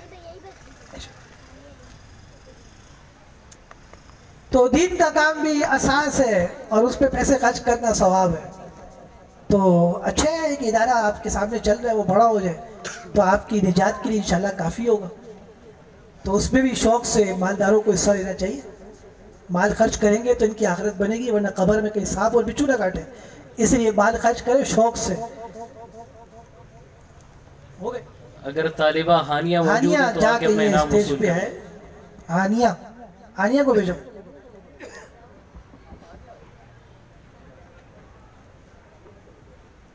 اس کے علاوہ ادارے کا ہر بیان یوٹیوب پہ بھی آتا ہے، اور اس پہ ماشاءاللہ ہمارے مونس بھائی کام کر رہے ہیں جو آئی ٹی کے اسٹوڈنٹ ہیں، اور وہ بہت اچھے انداز سے فیس بک اور یوٹیوب پہ یہاں کے بیانات چلا رہے ہیں. یہ اس وقت فیس بک پہ لائیو ہے اور یوٹیوب پہ انشاءاللہ کل مونس کو چاہیے کہ پورا بیان، اس کا کلپ نہ بنے، پورا بیان ڈالے. اور اس وقت یہ بیان بیرون ملک میں بھی لوگ سن رہے ہیں الحمدللہ. وہ طلبہ جو کہ صاحب ترتیب ہیں وہ آ کے اپنے انعامات وصول کر لیں. یہ طلبہ ہیں، انہوں نے چھٹی نہیں کی اور چھٹی نہ کرنے پہ ان کے انعامات ہیں. تو یہ صاحب ترتیب ہیں، ان کا اعلان کر لیں. عثمان کا ڈبل انعام ہے. عثمان، حذیفہ، عبد الواجد، اور تیسرے نمبر پہ عبد الواجد. یہ تینوں طلبہ آ کے اپنے انعامات وصول کر لیں. عثمان نے تیسری پوزیشن بھی لی ادارے میں اور صاحب ترتیب طلبہ میں سے. بہرحال انعامات دینے کا مقصد یہ نہیں ہے کہ کوئی 30 بار خان بن گیا، آئندہ ہی پابندی کرے. پتہ لگا غائب ہو گئے تو ہو گیا. اور اس کے ساتھ ساتھ ہمیں اپنے مدرسے کے اساتذہ کرام کو بھولنا نہیں چاہیے. ماشاءاللہ ہمارے قاری صاحب بڑی محنت سے بچوں کو پڑھاتے ہیں، بڑی محنت سے ان کو پڑھائی کے بعد نماز سکھاتے ہیں، اور ان کی باقاعدہ صفیں بنتی ہیں. اور حقیقت بات یہ ہے کہ ان کو دیکھ کے دل خوش ہو جاتا ہے اور دعائیں نکلتی ہیں. اور میں نے تو ان کو کہا تھا کہ وہ اسٹیج پہ بیٹھتے ہیں لیکن وہ پتہ نہیں کہاں ہے. اور قاری صاحب کا پورا حصہ آج کی اس مجلس میں. آپ کو بھی چاہیے کہ اپنے بچوں کو آپ ان سے پڑھوایا کریں. باقی تو صرف کام چلا ہوئے، اور باقی جو پڑھانے والے باقاعدہ ماہر لوگ ہیں ان کی قدر کرنا وہ بہت زیادہ ضروری ہے. سب ہو گیا بھائی؟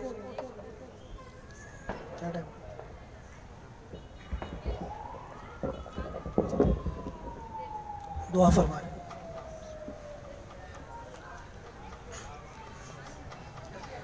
الحمدللہ رب العالمین والعاقبۃ للمتقین. اللہم صلی وسلم علی النبی وبارک وسلم علیہ.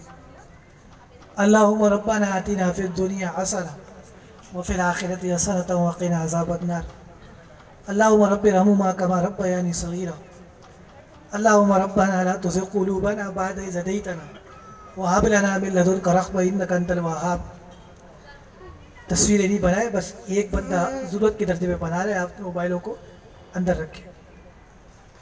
اللہم رب اجعلنی مقیم الصلاۃ وبذریتی. اللہم ربنا وتقبل دعاء.